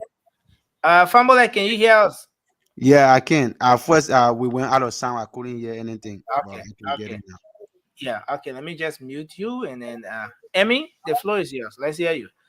Firstly, your take on this right here before us. You know what's happening, the whole Lofa thing, and Let's put that picture down. Yeah. Well, the people who knows about Lofa have already told you about what's going on, and I agree with that. Even if it wasn't about tradition or whatever, and if they met in that county, everybody, and something they had a program, I don't think if you're from another party, you should be your enemy with, the ruling party or whatever. These are representatives and senators, right? So if the president is in the county, what's wrong with you going at a program that he's at?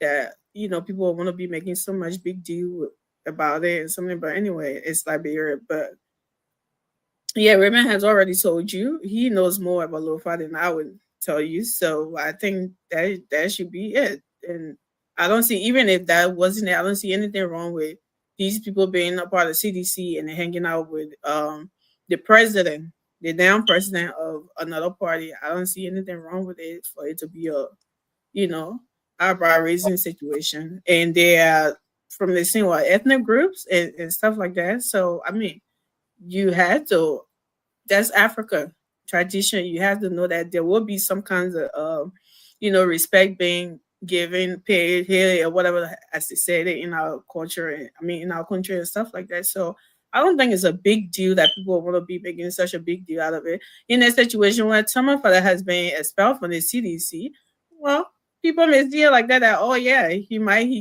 could go with the United Party, he might and want to play politics out of this. But until someone that can come out and tell us that this is what he's doing or this is what he's thinking about doing outside Joseph, I don't think anybody should make a big deal out of it. Just they're not enemies, even though they are from different parties, and it shouldn't be like that. So seeing it out of program and hanging out, it shouldn't be a red flag or something that people want to make big deal out of. In my opinion. And thanks a lot, Emmy. Fambola, you want to come in? Oh yes. And before family come in with the ANC stuff. All right, go ahead, Emmy. But first of all, I don't want to say much, but that I disagree with some of the stuff that Raymond said about Mr. Cummings will not be a good senator or will not work with people. I don't see it like that. But one thing I wanted to say though is what Afra said from the beginning. Saying I don't think we should be speaking those languages on air talking about it's still the Congo People Party. It's kind of divisive to me to be saying stuff like that. Congo people are Liberians, okay? You can't be pushing people aside at this point with the age that we're in right now. Especially coming from Marshall territory. That's not your business. Marshall territory, you would expect that Alfred Konowa from Cape Mount, you know, and Marshall. I'm from Papa District. Yeah, those kind of languages. I mean, you know, we shouldn't be none of that. speaking And we agree. In Liberia, these days, Congo people. Amy, the analysis I was making, I was not saying that the ANC should not be a political. It should not have any political relevance in Liberia. What I was saying is that, given its history from the 2017 to the 2023 elections, the ANC and its conglomeration in the Liberian politics has been seen as a Congo party. Okay. Because most of the people. This is what I'm saying. People are saying that. That's how the Liberian people see it. Let's allow Emmy to learn. We bring family on because we have the last conversation to wrap up on the president. So this is what I'm saying. People might be saying that because they don't know any better, but we that sit on these platforms, we shouldn't be elevating stuff like that. Congo people are not. I mean, every Congo people in Liberia got something to try piece into it. Okay, we were all born in what most people raised there. Okay, so to be looking at them, them as now you're coming back to me. You coming back to see what I was saying. You see? No, to be looking at other people because you said, "Oh, Congo people did some." You know, when you say that, it makes it look like they are alien. No, that's not my interpretation. Okay, thank you. Fambola, you want to come in quickly so we try to transition. Yeah, that's I mean, they say if you go to church late, it doesn't make sense to raise unnecessary song because you don't know what the choir have already sang that song. Okay. So let me just thank you. I want us to transition now, and as you said, we love to unpack, you know, every edition of the late night show we get. This is your country. This is the only place nobody asks you why. I mean, nobody asks you why you are here. You're here because you belong here. I always say, sometimes you call the people to eat. We used to eat with hand. But the person put a hand on the board and I who call you to eat? The I who handed? We the ones should be asking you. Let's build this country and ask everything. So we want to encourage those who want to remain corrupt and steal money, that I beg them. The money should be used to bless our people. Thank you and God bless. That was the voice from His Excellency. Okay. So this particular statement, there has been mixed reactions. First of all, I want us to go around the table, take 1 minute each, analysis around this. Then I'm going to bring what is on the e-mention as a clarity or a clarification to this particular statement. Let's start with you, Alfred.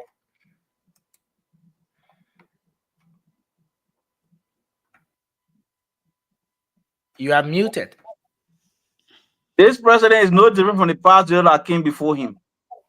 He has my trust and confidence I have in his president. I was one of his biggest fans that compare him to Lee Kuan Yew. All right, but action speaks louder than words. Let's look at all the strategic things that the president has done so far in terms of fighting corruption that he's still talking about. This president set up an asset declaration team or asset recovery team. What has happened to it? What has happened to it?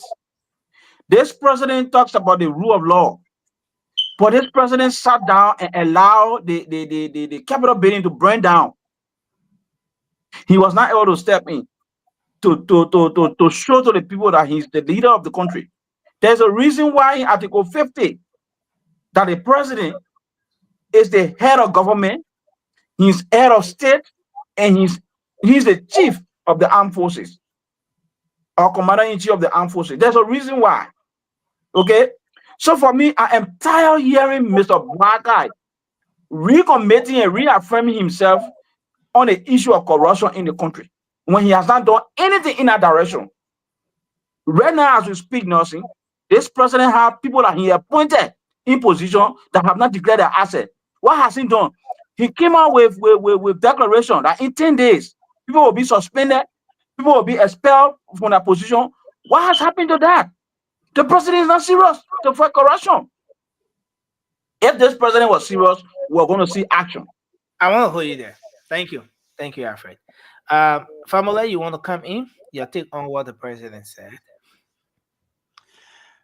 Look, thank you very much because I'm so much in range with some level of disappointment when see colleagues sit and categorize what the president said and they transmogrify it and they uglify it all in the name of politics. That's been very, very, very, very saddening. But let me say this to you, nursing, and the people in Radio Land. I'm happy that Liberia honor and during this age have a president like Ambassador Boaka, and we will come to a point where we will appreciate it. President Boaka declared his asset. He set an example. The vice president did, and other people. Look, if you are patriotic, if you have good head above your shoulder, and you have the country at heart, nobody have to run behind you to do the right thing. The president said this money should be used for the benefit of our people. They said those of you who wants to remain corrupt, he's begging for the president, the head of the entire country, come down and beg you. Why does that simplify? He's telling you, say, let's build this country. Let our people benefit. Don't steal. Where they are begging came from. So I don't know. I mean, the president said it in a good faith, but you already know people going to uglify things. People already, some Liberians become so extreme. I sometimes call them extremists. They don't look at good things. They don't look at, they just on the opposite side. Sometimes it just hurt my head, nursing. It hurt my head so bad to realize that that country that we all love so dearly, people will still sit and be saying, in fact, the things that are important in our country, we don't discuss it. And right now, people going after the picture of a Liberian sitting next to the president and shaking his hand in Liberia, not even outside of Liberia. And people took that out of context and they're running all around with it. Although people from opposition are Liberian, they are Liberians. They are all Liberians. So we should be happy that the president is even trying to unify the country after a very bitter election. That everybody said the country is divided. So I don't really see any problem with it. The only thing we should keep preaching is unification. Like the president always said, let us love our country, let us build our country, and let us do everything to secure the future of this country. And he said we'll do it. And Liberia will get there. It's not going to happen overnight. Boom was not built overnight. Paris was not built overnight. It takes time and courage. And people have to be sincere in their heart. That's the only way Liberia will move forward. And that goal is patriotism and nationalism. Thank you. Let's have you. Let's hear from you, Amy. Thank you, Nelson. You know, sometimes some of us say that English is very hard for us, but sometimes when we listen to some people, we kind of thank God that I think we're a little bit okay with understanding English a little bit, right? So, with this statement, those who want to steal money, I beg you, the money should be used to develop the country, the people. How do you get, if y'all want to steal, y'all go steal, but y'all gonna bring the money here and develop the place? Really? You know, I expect that from CDC and other people because I mean it's political and oppositions, right? They will always want to spin something and say it to make the other side looks bad. So I don't expect any better. It's only I was only kind of disappointed when I hear people that supposed to be objective and supposed to know that the these other people are saying it because of politics, right? But join in want to make it look like to turn the whole thing around and make it look like yeah, he's telling people to steal. What in that statement, if he's trying to be really honest, that is telling someone to steal? Okay, those who want to steal money, I beg you, the money is for the people. Use the money on the people. Develop the country. I beg you, don't steal. That's what he's saying. Thank you. I mean, if someone say, "Oh, why is he begging?" So if he's telling you to steal, go ahead and do it and steal and see what happens. If you think that's what happening, how do you go ahead and steal, but bring the money here and develop, and they try to compare it with what Nathaniel McGee said. It's just so like I said, I don't even like to. I don't know why people still running with this stuff, but thank you.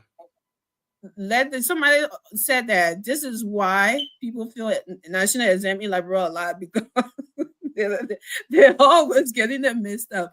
I don't understand it, but let's just move on. Thank you, man.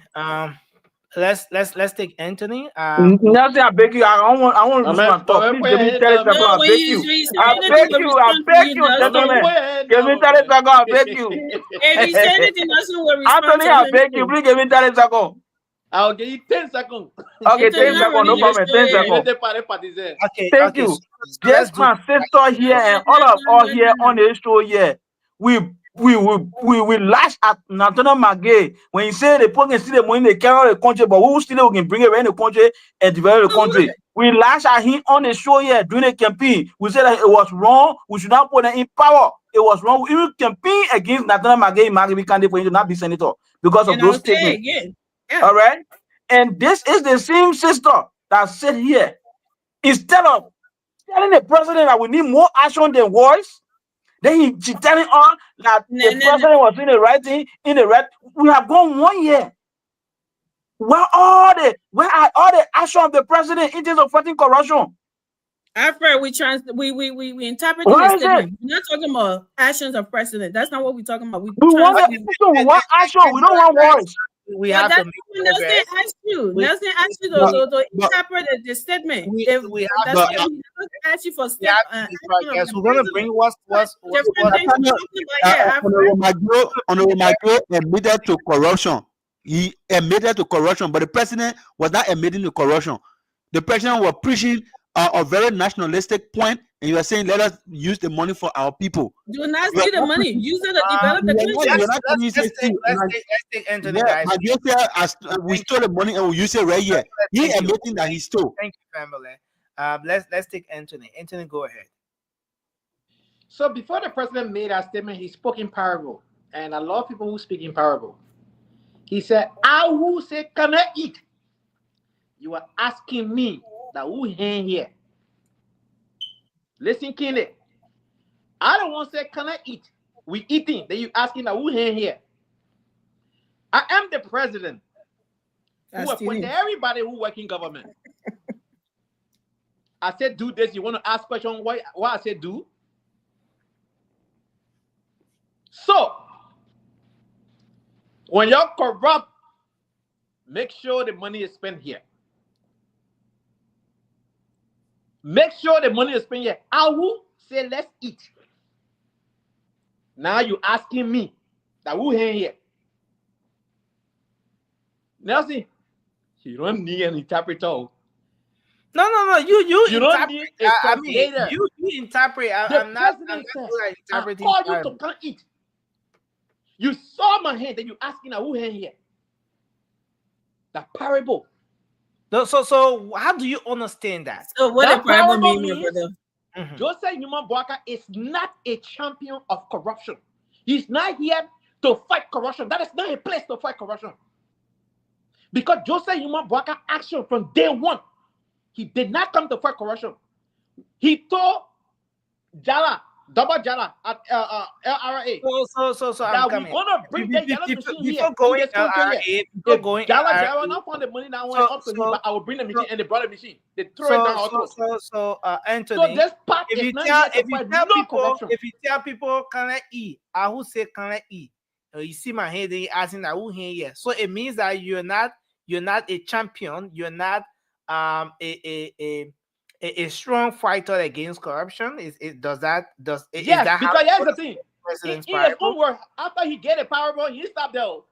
If you're gonna get a parable and stop there, but he said, those of you who corrupt, you should spend the money here. You understand that? Anthony, no. I want you to connect. I want you to connect that parable. He don't want to the get a parable. I corruption didn't get a parable. He don't No, want to say, yeah. I don't want for And you to eat. that's why, Anthony, let's do this, guys. How does corruption and helping people Anthony, work hold in on, the same sentence? Hold on 1 second, Anthony.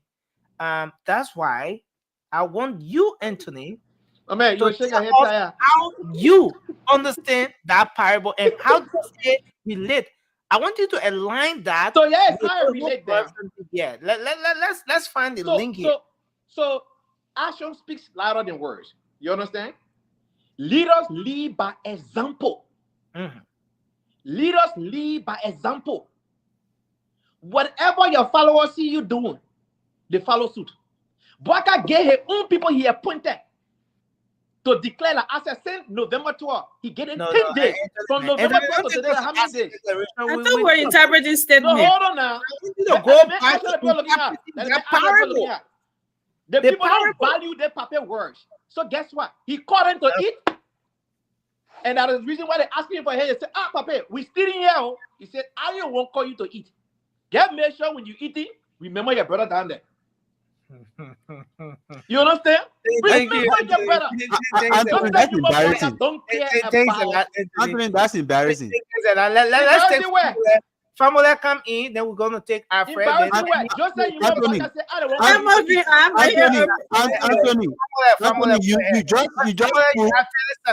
you just proved to the Liberian people a very, very clear reason why Mr. Cummings did not go anywhere. That's a clear. Mr. Cummings is not president. Speak to the president. The one that Liberian people chose. Don't tell me what to speak to. That made the cabinet building burn. The one that Liberian people chose. Then he lead the country. Lead Cummings alone. Speak to the one. As you're not telling me what to say. I got my time. Let me take what I want to say. I will say it. You just sitting here and your face is you saying ANC nationalist. But that clearly shows from what you just said about the parable that the old man said is completely opposite. And that is very, very retrogressive, just how Ezana Kumi vote is retrogressive in the Liberian community. You're not going nowhere. So the Liberian people have just a human Boaka changing their life. Yeah, thank you very much. Ambassador Boaka, look, nobody should sit and think that the president was in error for what he said. He said it and it was clear. You can use any means of interpretation. Let me tell you, interpretation is subjective. I believe that. I respect that. Everybody have their own way to interpreting. And the president said it in a very clear way. And I will wake up tomorrow morning, I will say the same thing. The president said, those of you who want to remain corrupt, I beg you, the president and all other people, we all on our knee. Those that love the country, we on our knee, we begging you. Please, don't steal the money. Let the money for the Liberian people that be used on the Liberian people, like the man said. Absolutely. Simple and clear English, my man. So why they were forced to put out a statement on the executive management website? Because Why? people If like they were you, scared, why they put a for people like clarification? you, for people like you who can amplify, stupefy, and transmogrify things. So No, they put us out there so they they don't can have. read They it don't and owe see it. anybody explanation. If Okay, guys, we have to make progress. if the Thank statement you, was that clear, family. they will not Anthony, ask it. please mute your mic. You are talking about or talking. Mute your mic for civility. Thank you. Go ahead, Alfred. Go ahead, Now, Alfred. Nelson, I am sick and tired of speaking to the president when it comes to the issue of corruption in our country. Corruption has decapitated this country to the point where it has lost its value. That our people have become beggars to few of us in the country. That when my son's sick, I gotta go to a representative hall to say my son's sick. People are graduating from universities and high schools. They don't have jobs because of massive corruption in the country. I am looking forward to a president that will take action. The few days we talk about the president setting up asset declaration team or asset declaration team. They say they're going beyond people to people that stole the country money. They're bringing it back. Asset recovery. Thank you. Asset recovery. What has happened to that particular team? It's in It has court. become dormant. No, it's Nothing in court. there. No, it's fair Right? to say it's in court, Alfred. Nelson, save me from that team, man. It's just right. No, it's for the sake of our audience. You know, some of these things, let's not be overly political about it. It's fair to say to our audience that asset recovery team started to go out there, seizure of vehicles, the Patrick Sudu case, you know, all those different things that happened. Gracious Rad situation got into the picture, and then Gracious Rad took asset recovery to court. There has been some back and forth. The ruling in the Gracious Rad case, in fact, prior to that, the court placed a stay order on everything asset recovery team has been doing. Now, they are awaiting the ruling from the court in the Gracious Rad case. So it is at this point that the judiciary will call the shots to say, okay, asset recovery team, you were right. Gracious Rad, you were wrong. Or Gracious Rad, you were right. Asset recovery team wrong you, and that's where we are. Nelson, So once the ruling from the Supreme Court comes out, we're going to see now as to whether this president almost died because of corruption. We saw the president, he almost died. Corruption, my brother, tell it. So we can't do a show like this. So once the ruling from the Supreme Court comes up, then it's going to determine the next course of action. Whether the asset recovery team is going to take off from where the team stopped, or whether the team is just going to say, you know what, we're letting this whole thing go. But yes, the other side is that this team came about as a result of an executive order. And once it passes a year, the executive order will have to be renewed, you know, and all of those technical aspects as well, folks are looking at. But go ahead. You can take off from Thank you. Thank you very much, Nelson. I continue to say action speaks louder than words. This president, the first day he took office, he almost lost his life as a result of corruption. We saw what happened. In few weeks, the president started commending people that were on the inauguration team, giving them certificate. We're asking them for what they did that may have cost his life. This president, Grace Bay, went and take people social security money to go buy a car with it for him. 500,000 to be exact. To go buy a car with it. That was not his position. But the Grace Bay is still behind the president passing around. He has never taken action against Grace Bay for doing that. People that were high in the country and go take that money, their retirement money, to go buy a car for president. When the president was still using government car, when he was vice president, he still had motorcade. Why he couldn't come to the president and say, well, he motorcade before the appropriate money they borrowed to buy his car? Right? This is the president who say won't be serious, will have serious president to move Liberia from the decadence of abject poverty to bring it to a place where the Liberian people can appreciate it. Then you telling me about his serious for to fight corruption. Thank you. You save me with your nationalistic and patriotic thing here. Thank you very much, That's Alfred. Let's hold you That there. man will cut your time. You're not getting no time today because you're not speaking for unity He party should talk today. for more than 30 seconds. He talked for minutes and seconds. So that's not cutting his time short. Anthony, you can't be doing this. I mean, let's be fair to the show. Let's be fair to our audience. Everyone have a time. When we went around on this round, I said 30 seconds. You spoke more than 30 seconds. I mean, and we Yeah, tried I to did go too. after I've gone beyond 2 minutes. I have the timer here. So I mean it's just fair to, nobody's on this party. Everyone has equal time, fair share of everything. This is Liberia we're discussing. It's not about any political party, Anthony. Um Anthony, let's say Emmy, just conclude. I think Thank you, Nelson. we want So, cause, but we can't do that. you know, my brother Alfred stated some stuff here that I may agree with him when it comes to that, on certain things, on taking action, the president taking action on certain things.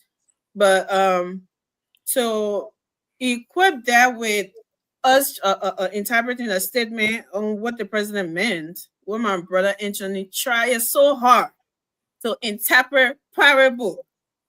He said my hand a bow. Then you won't catch my hand. Okay, so this is what I got from you. Thank you for bringing out that parable. No, this is what I got me from mark you. on. Don't talk nothing. So this is what I got from you, Anthony. What I got from that parable is that JMB hand is in the bowl. He telling you, say, let's come and build this country. Let's come and develop this country. Let's come and do the Liberian people right. Then you want to turn and do the wrong thing. You will not. I'm begging you. Do what I'm doing. What you see me doing, because I don't want to call you to come eat. I don't want to hire you. And I'm telling you, say left fight correction. In my own low martial translation, that's how I that's how I interpret that parable that you just put out here. He the one doing what he's doing. He said, "Come join me, let's do it." Then you want to do the opposite. You come in my hand, boy. I said, "Come let's do something." Then you want to do the opposite. No, let's do what I'm doing. Let's build Liberia. The money is for the Liberian people. Let's develop the country and let's and use the money for the Liberian people, not to steal it, not to be corrupt and do that. That's what I got from that. In my territory, that's how we interpret that. What have Thank JMB you. done against Thank you corruption very since he much. took office?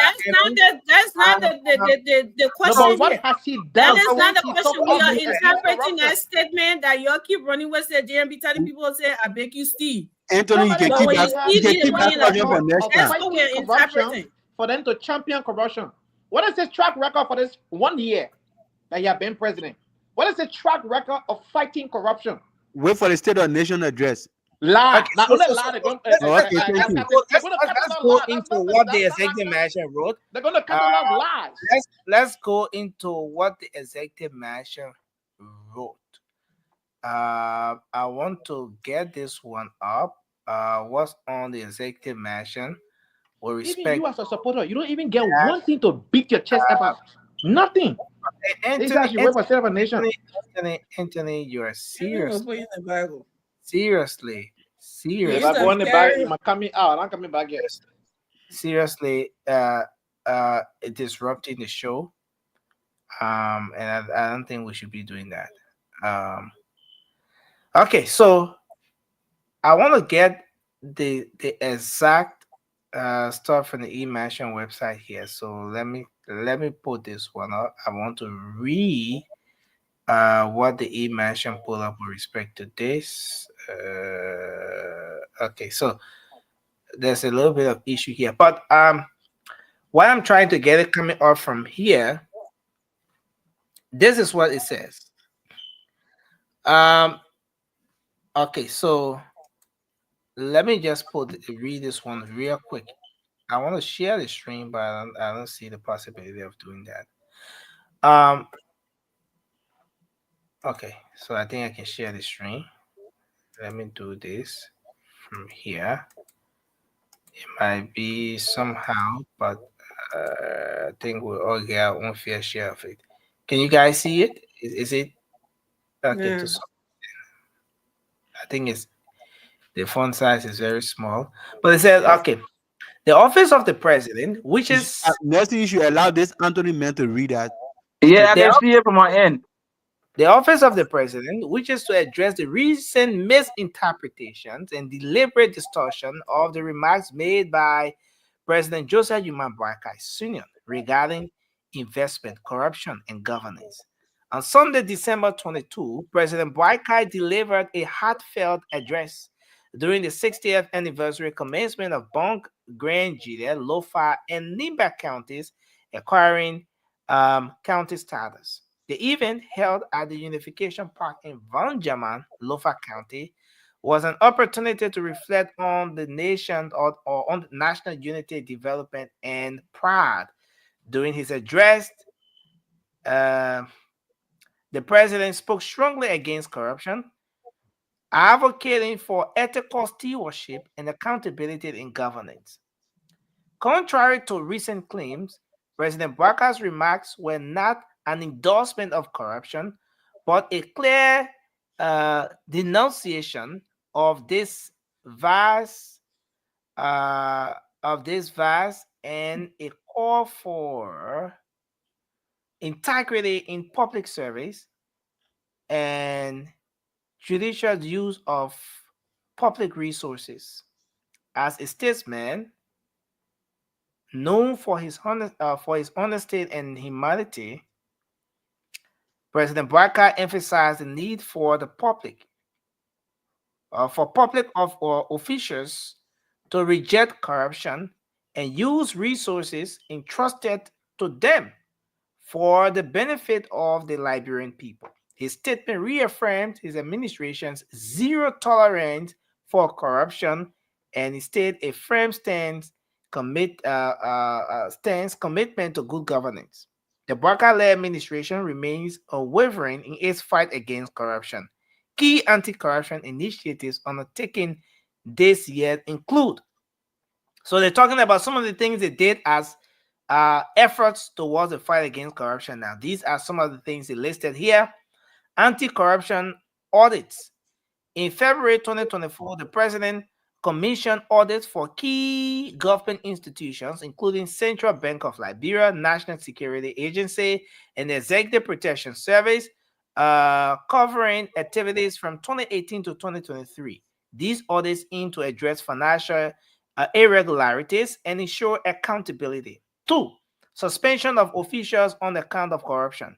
Following these audits, President Barker suspended Central Bank Governor Elijah Talu in 2024 due to unauthorized loans and overspending. In October 2024, senior officials of the Liberia Refugee Repatriation and Resettlement Commission, the LRRC, were also suspended amid allegations of financial misconduct pending investigation by the Liberia Anti-Corruption Commission. Number 3, public declaration to foster transparency and accountability. In August 2024, President Barker cautioned newly commissioned officials that corruption would not be tolerated, emphasizing accountability and warning that violators will face consequences. And then blah blah blah. And I can go through the entire thing here because it's a kind of lengthy statement. But this is why it's on the eMansion website. As a clarity, some clarification with respect to what the president said and what he meant versus the interpretations out there. Now, I want us to do our closing now. Let's just close from this point. In your closing, you can, say your thoughts with respect to the clarity from the executive mansion. But let's take 1 minute across the table, beginning with you, Anthony. Thank you very much. In that statement, there's something that talks about public transparency, about declarations. My people, they bogus sometimes when you misuse it again. We have support you all. Boaka, who in November, the exact date, November 12th, post out a statement and say, I gave you 10 days ultimatum that if you do not declare your assets, action will be taken against you. The 10 day came and passed. Today is what? December 26th. So from November 12th to December 26th, we know it more than 10 days. Right? Nothing has happened to those people. Fast forward, LTA boss. LTA boss today, the very audit that they brag about in this statement, held him liable. He stayed in charge of LTA. The same audit that they brag about, NSA was supposed to be held accountable. They squashed NSA under the rug. Nothing happened to NSA. Man, people, to whom much is given, much is expected. Joseph Yuma Boaka entire campaign speak about, corruption, the rule of law. We will close down MedTech, CTN, blah, blah, blah. Where's MedTech today? MedTech is that baby boy. They cherish MedTech. They cherish CTN. They cannot even talk about them. Thank you. This is just a human Boakai. So that statement and everything they say, they're talking about clarification, they continue to contradict themselves because everything he spoke against during the campaign, and even currently as a president, he had not fought against corruption. He had no good solid record of fighting against corruption. Thank you, Anthony, for your closing. Family. All right. It's easier when you're having two person playing checkup. The man who always sit outside is the one who he thinks he understands the game more. Until he can sit on the checkup board, then he can know that it's very difficult to play checkup. But everybody in Liberia knows that to govern Liberia is not an easy task. It's not easy. You have to have and sometimes people will not understand it. If people try to go tough, like how our brother saying, "Oh, the old man not doing anything concerning corruption," you don't even know the institutionalized corruption that the old man is fighting. He listed some of them. People were suspended. People were sent home. And investigation is pending. What you want for the old man to do? You should shut everything down. What are you talking about MedTech? You expect, what was the contribution of MedTech and the other and CTN that you're talking about? You expect the old man to just come and just shut everything down. He have to go and study it. That's why you have people that are advising him. They have to revisit the contract. They have to advise him and say, hey, look, this is not benefiting the Liberian people. But if you think they cancel MedTech now, the allotment that MedTech is doing to the budget, you think the government will function properly? No. We can't do like that. It's easier for you to sit outside and say, hey, but we know we not expect anything from the renegade or CDC. Men who run away from CDC, they form ANC. They're going to say the same thing. So we already know those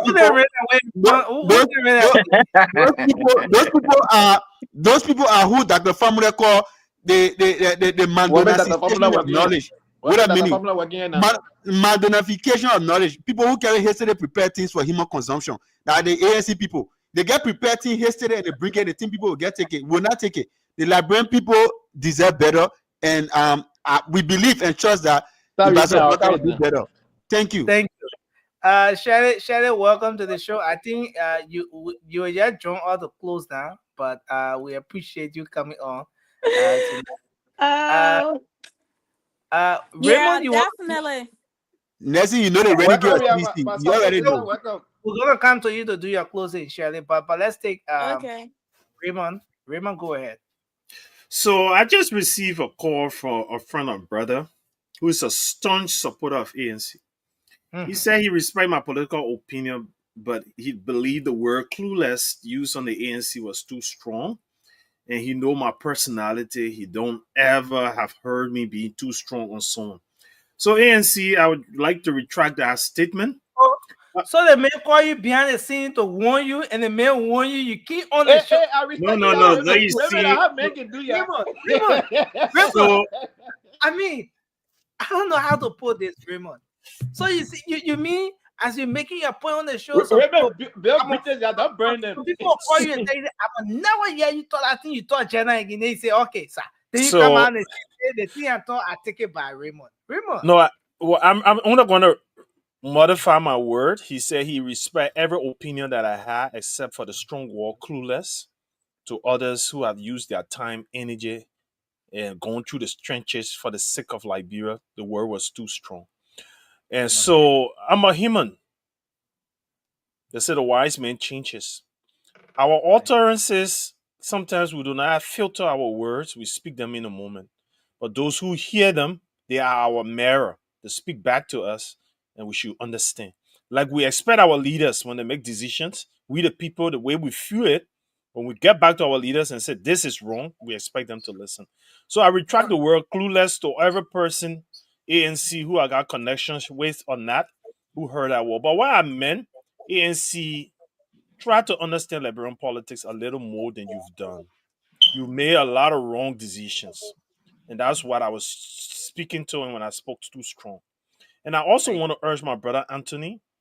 ANC posts like they know it all. In Liberian politics, I believe no single individual can win the presidency in Liberia unless they build alliance. So if you don't want army in the land of the blind, do not run. Walk with the people. Because when you run, you will leave everybody behind and everybody will find their own ways. ANC, you acting that you're the only people that can see and everybody else can see. Sit with the people, talk to them, listen to them, hear them out. You and them find a strategy and a solution together. When the people feel a part of you, they can hear their voice when you speak. They consider you their leader. But when you speak, your words sound completely different from theirs. That's why when you go in Liberia, you go speak series, the people don't listen. They want to hear colloquia. When you speak colloquia, then they say, okay, they may talking like us. Thank They you. ain't got a problem with your series, but they want you to identify with them first before you tell them the way forward. And I believe ANC is far from that. That's what I Thank was you. speaking to. Thank you, Raymond. Thanks a lot for Now, why I say we gotta do our homework? You haven't seen closing it. You're not there. yet. So we're gonna take Alfred to do his closing. Yeah, maybe the chair letter for the colloquial team. Shirley will be Thank you, next. thank you, thank you, thank you, thank you, thank you. I say I can tell the colloquial Guy team. Lynn Lacroix is celebrating his birthday today. So Lynn, send me a photo of yours so that I can have it up. My man, Lynn Yeah, let me Lacroix. get to my closing. I We'll need come a to best song and we'll hit come to the Lynn birthday Lakpo. party. Yeah, go ahead, Alfred. Let's hear you. Nelson, Mahatma Gandhi once said, the future depends on what we do in the present. The future depends on what we do in the present. What we do now is what's going to live with us until what we do now is what's going to live with us. We're gonna tell you TD10 Nokia Sunny then. You already you want to hear to him. Let me finish talking while I was talking. Yeah, let me finish talking while I was That was the talking. best phone. That phone, but you can get that out of it. Go ahead. So if we want to move this country forward, let me call you back quickly. Yeah. So like what I was saying, if we want to move the country forward, we need people with courage, and that starts with the presidency. Liberia is easy to manage only if we have courage. I listen to my brother here say, "Oh, when you're not playing checker, when you order, I think you see all again." This president, we campaign on this president to say he was the best candidate. He has worked in government for over 20, 30 years. He has the solution. He knows it because he's been in that system, that corrupt system for long. And he knows how Liberian people can behave. And when we bring him to power, he will change the situation. That's why we encourage our people. We send our money for people to vote this president. So he has no excuse to can't tell us we're getting chance, we're getting time. No, because he's been in the business, he knows how the people can behave. All we are asking for is the drastic action. And that has to start within his house. That has to start within his house. People like Graceman, that's what being government by this time. Because go take people money and go back car for president, that is wrong. That is wrong. Why the president still keeping Graceman around him? Action speaks louder than words. I'm sorry to interrupt you, Crispin. I is female, so you can say that about Crispin. My brother, we are talking about corruption here. Let me just close quickly. Look, Nelson, I wish the president well, but I will not sit here and just be a sycophant No, I will not do that. I will tell the president as it is. We'll speak to the president. We'll call spade a spade. The president needs to step up his game if he wants to change Liberia. Because he has nothing to lose. He has nothing to lose. The president is 80 years old. We want him to leave a legacy. That's what we want. So if that causes him to step on people's toes, let him do it because he has nothing to lose. This country cannot remain in poverty forever. Thank you. Thank you very much, my brother. I agree with you, my brother. Shirley, First, and then rightly said. Amy will take us from. Hello to all of you. Can you guys hear me? We can hear you loud and clear. Safari testify. Well, Merry Christmas to all of you as well. I hope you had an amazing Christmas. But I want to say hello to my people in Liberia. And I know I came late, so I'm going to do my opening and closing. No, I'm just kidding. I'll just do my closing. But just to add on to what all of you were saying before I came on, and I will say I'm truly disappointed in what is going on in our country, honestly. I think being a leader, in order for you to um make sure that you put things in place, especially if it's something where like you took over a country where there's a lot of corruption going on and you want to change that. In order to do that, you don't make the people that work for you your friend. In leadership 101, do not make the people that work for you, they are not your friend. They work for you. When it comes to business, it's business. When it comes to friendship, you need to separate that. And I think we find ourselves in a position, or the government find ourselves, mostly the president find himself in a position where the people that are around him are his friends, and they're so comfortable in saying that, oh, we give the president so and so amount to run his campaign, so he's not going to let us go. We're going to stay here. So they feel so entitled to the position that they do have right now. And they feel like they can do anything and get away with anything. So I think in order for us to see things get into place and changes taking place in our country, the president needs to put his foot down. He needs to make some tough decision. And in making those tough decision, he needs to be aware that, yeah, it's okay, I can lose friends, but I need to make sure that I am doing the right thing for the Liberian people. We still do trust him. We still know that he can do the right thing.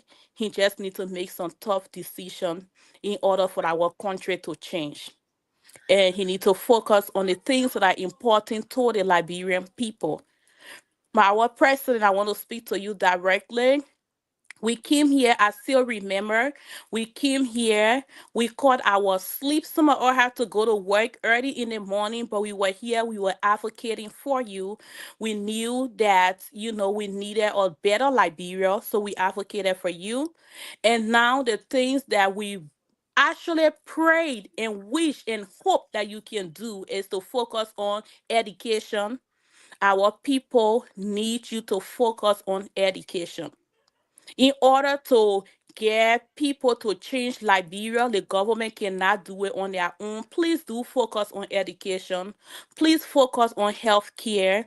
Yes, you are doing an amazing job with the role, but education and health care, can you please add it on your list?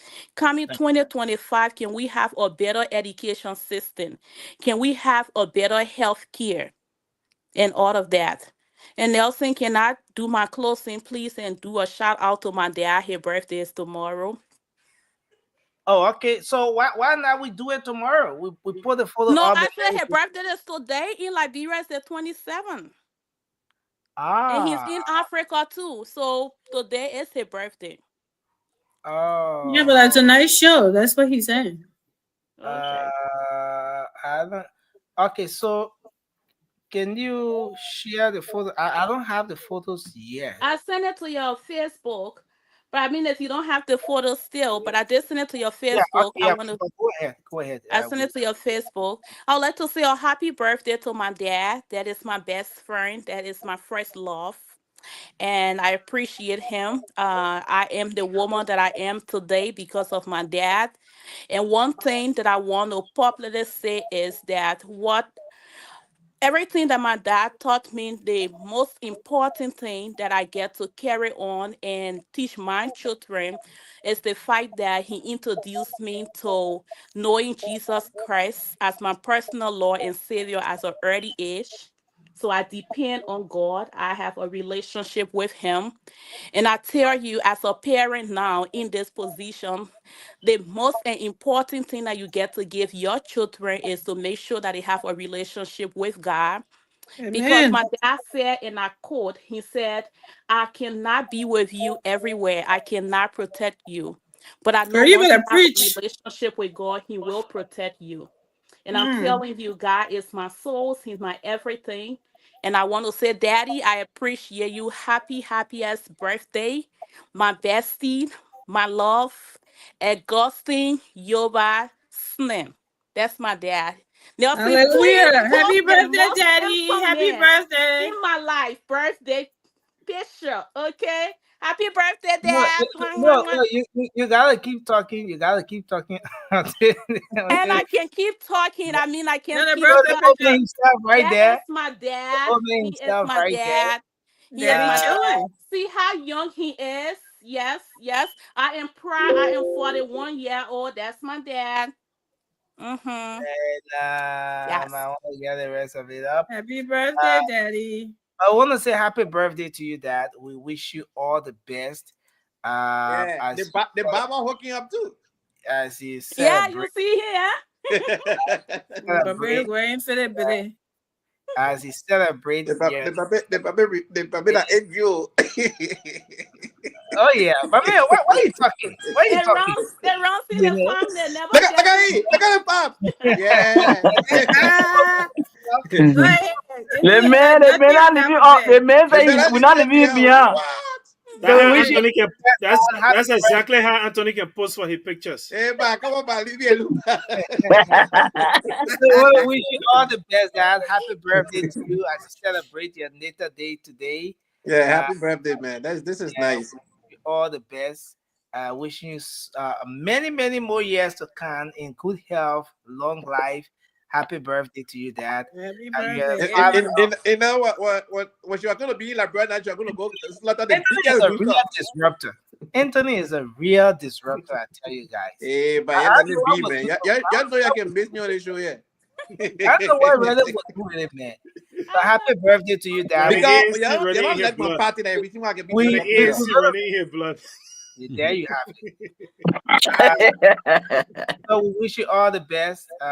And we're gonna continue this tomorrow. We're gonna have the official post up tomorrow.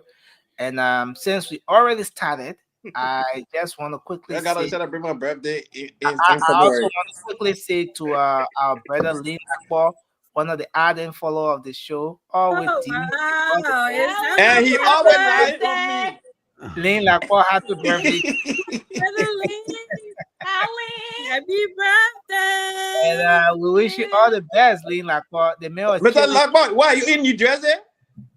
He said Nelson, the photo I come and send you. Lee, we need no other than Nemo. You I'll gotta tell feel me that name cool real. when they forced me to take the picture. So something like where I took the picture. And No, that picture is You're great. cool, you can The tell. picture is nice. but You see the happy steam coming from the birthday. exhaust? We wish you Doing all great, doctor. You look nice. we wish you all the best as you But happy celebrate birthday, bro. birthday. In all fairness, happy birthday. Lack for. Happy And, birthday to the panelist critics. Even yeah. I can critique Yeah. all of us. The Yes, man being who like train, fucking train daddy, the everybody most here on the like show that Lean like Bob. Lean like Bob can train the hair. Yeah. So happy Happy birthday birthday, brother.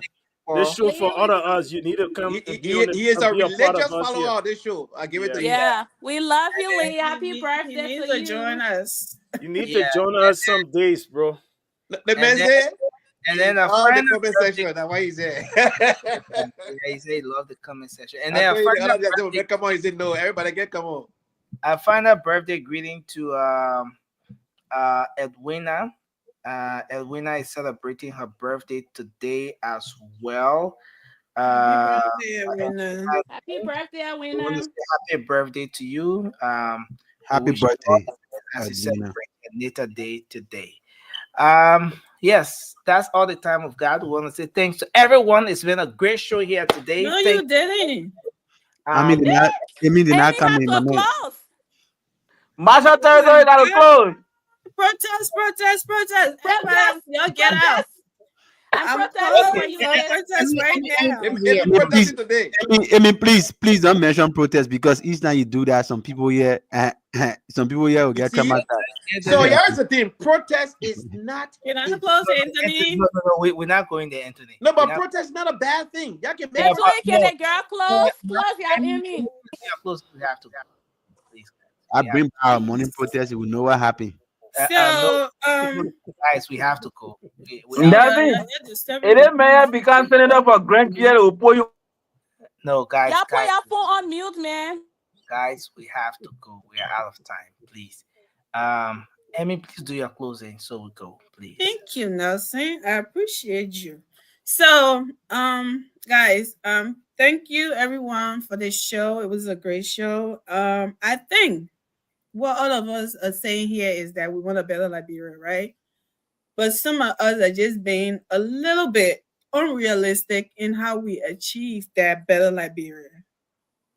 Now, with that being said, I can text something and break my phone right now. It will be easy. In an instant, it will go apart, right? But to put it back together, it will take me hours or even days to do that. So the fact that we will come here and say that something that has been broken for years because somebody has experience, because somebody had the experience to do the right thing. 30 seconds. So they should come in and do it. Something that I've been broken over years to do it in a little of 1 year. That is unrealistic. I think it's good for us to criticize. I'm not saying anybody should come in and be a single fan and not call out the wrongdoing or to be praise singing and kissing butt and whatever. No, that's not what we supported the president to do. I will also call out. I would be going crazy on this person. I already told y'all when. Okay, I'm still. I appreciate the fact that some people in government he need to test them, he need to fire some people and do all of that. Yes, that we can talk about. But to say he's not doing anything to fix anything to do this, that is unreal. And I think to be switching his statement, something that he kind of pushing. So for people to not be corrupt, to do the right thing, to be switching it around and trying to attach that to because he didn't fire this person or because he didn't do this or because that didn't happen is so disingenuous and to our people, to us on the platform as well. We need to stop that and be real and do. And I think we should do a real criticism on things that matters than things that we people will look out and be like, okay, you just doing that because you're not in this party or you didn't support the president and doing that and doing that. If we do that, people will look at us to be real in our criticism than just trying to criticize because everybody criticizing or because the person said this, so I have to jump on that bandwagon and say something when that's not what really going on. So thank you guys, and we will always come here, even though some of us can be, absent these days. It's a hard not life, girl. We try. We'll be coming on. We'll be doing what we can do. We will be here, but when Joseph Walker messed up, we will say it as well. Just because I'm not saying it because you're saying it doesn't mean I'm a single fan. I just don't see it the way you're saying it. And hey, I'm sorry for that, but yes, thank you guys, and it was a great show. See you guys tomorrow, hopefully, when there's not going to the Capitol building. Maybe you're going to RG now or whatever. I don't know. Thanks a lot. Thank you, Amy, and that's why you the queen of the late night show. Oh, Because your stop analysis are always on point. Well said. And that's why we got to plan the island trip. All right, so guys, having said that, I want to say thanks to everyone. It's a great show. Philip Bara get le crew spirit. They may say le like what? What happened to Lay? Like what? That's small. You want to say the man? You want to say Well, guys, it's been a great show. Want to say thanks to everyone. But my guy, Until then, have a good night, everyone. And this is how It we let was you so go. bad. Comment Thanks section. to Anthony Gay, Fambole, Raymond Zeze, Safari Testify, Emmy, Marshall Territory, and Nelson Colette. Have a good night. Hey, and I'm a Liberian.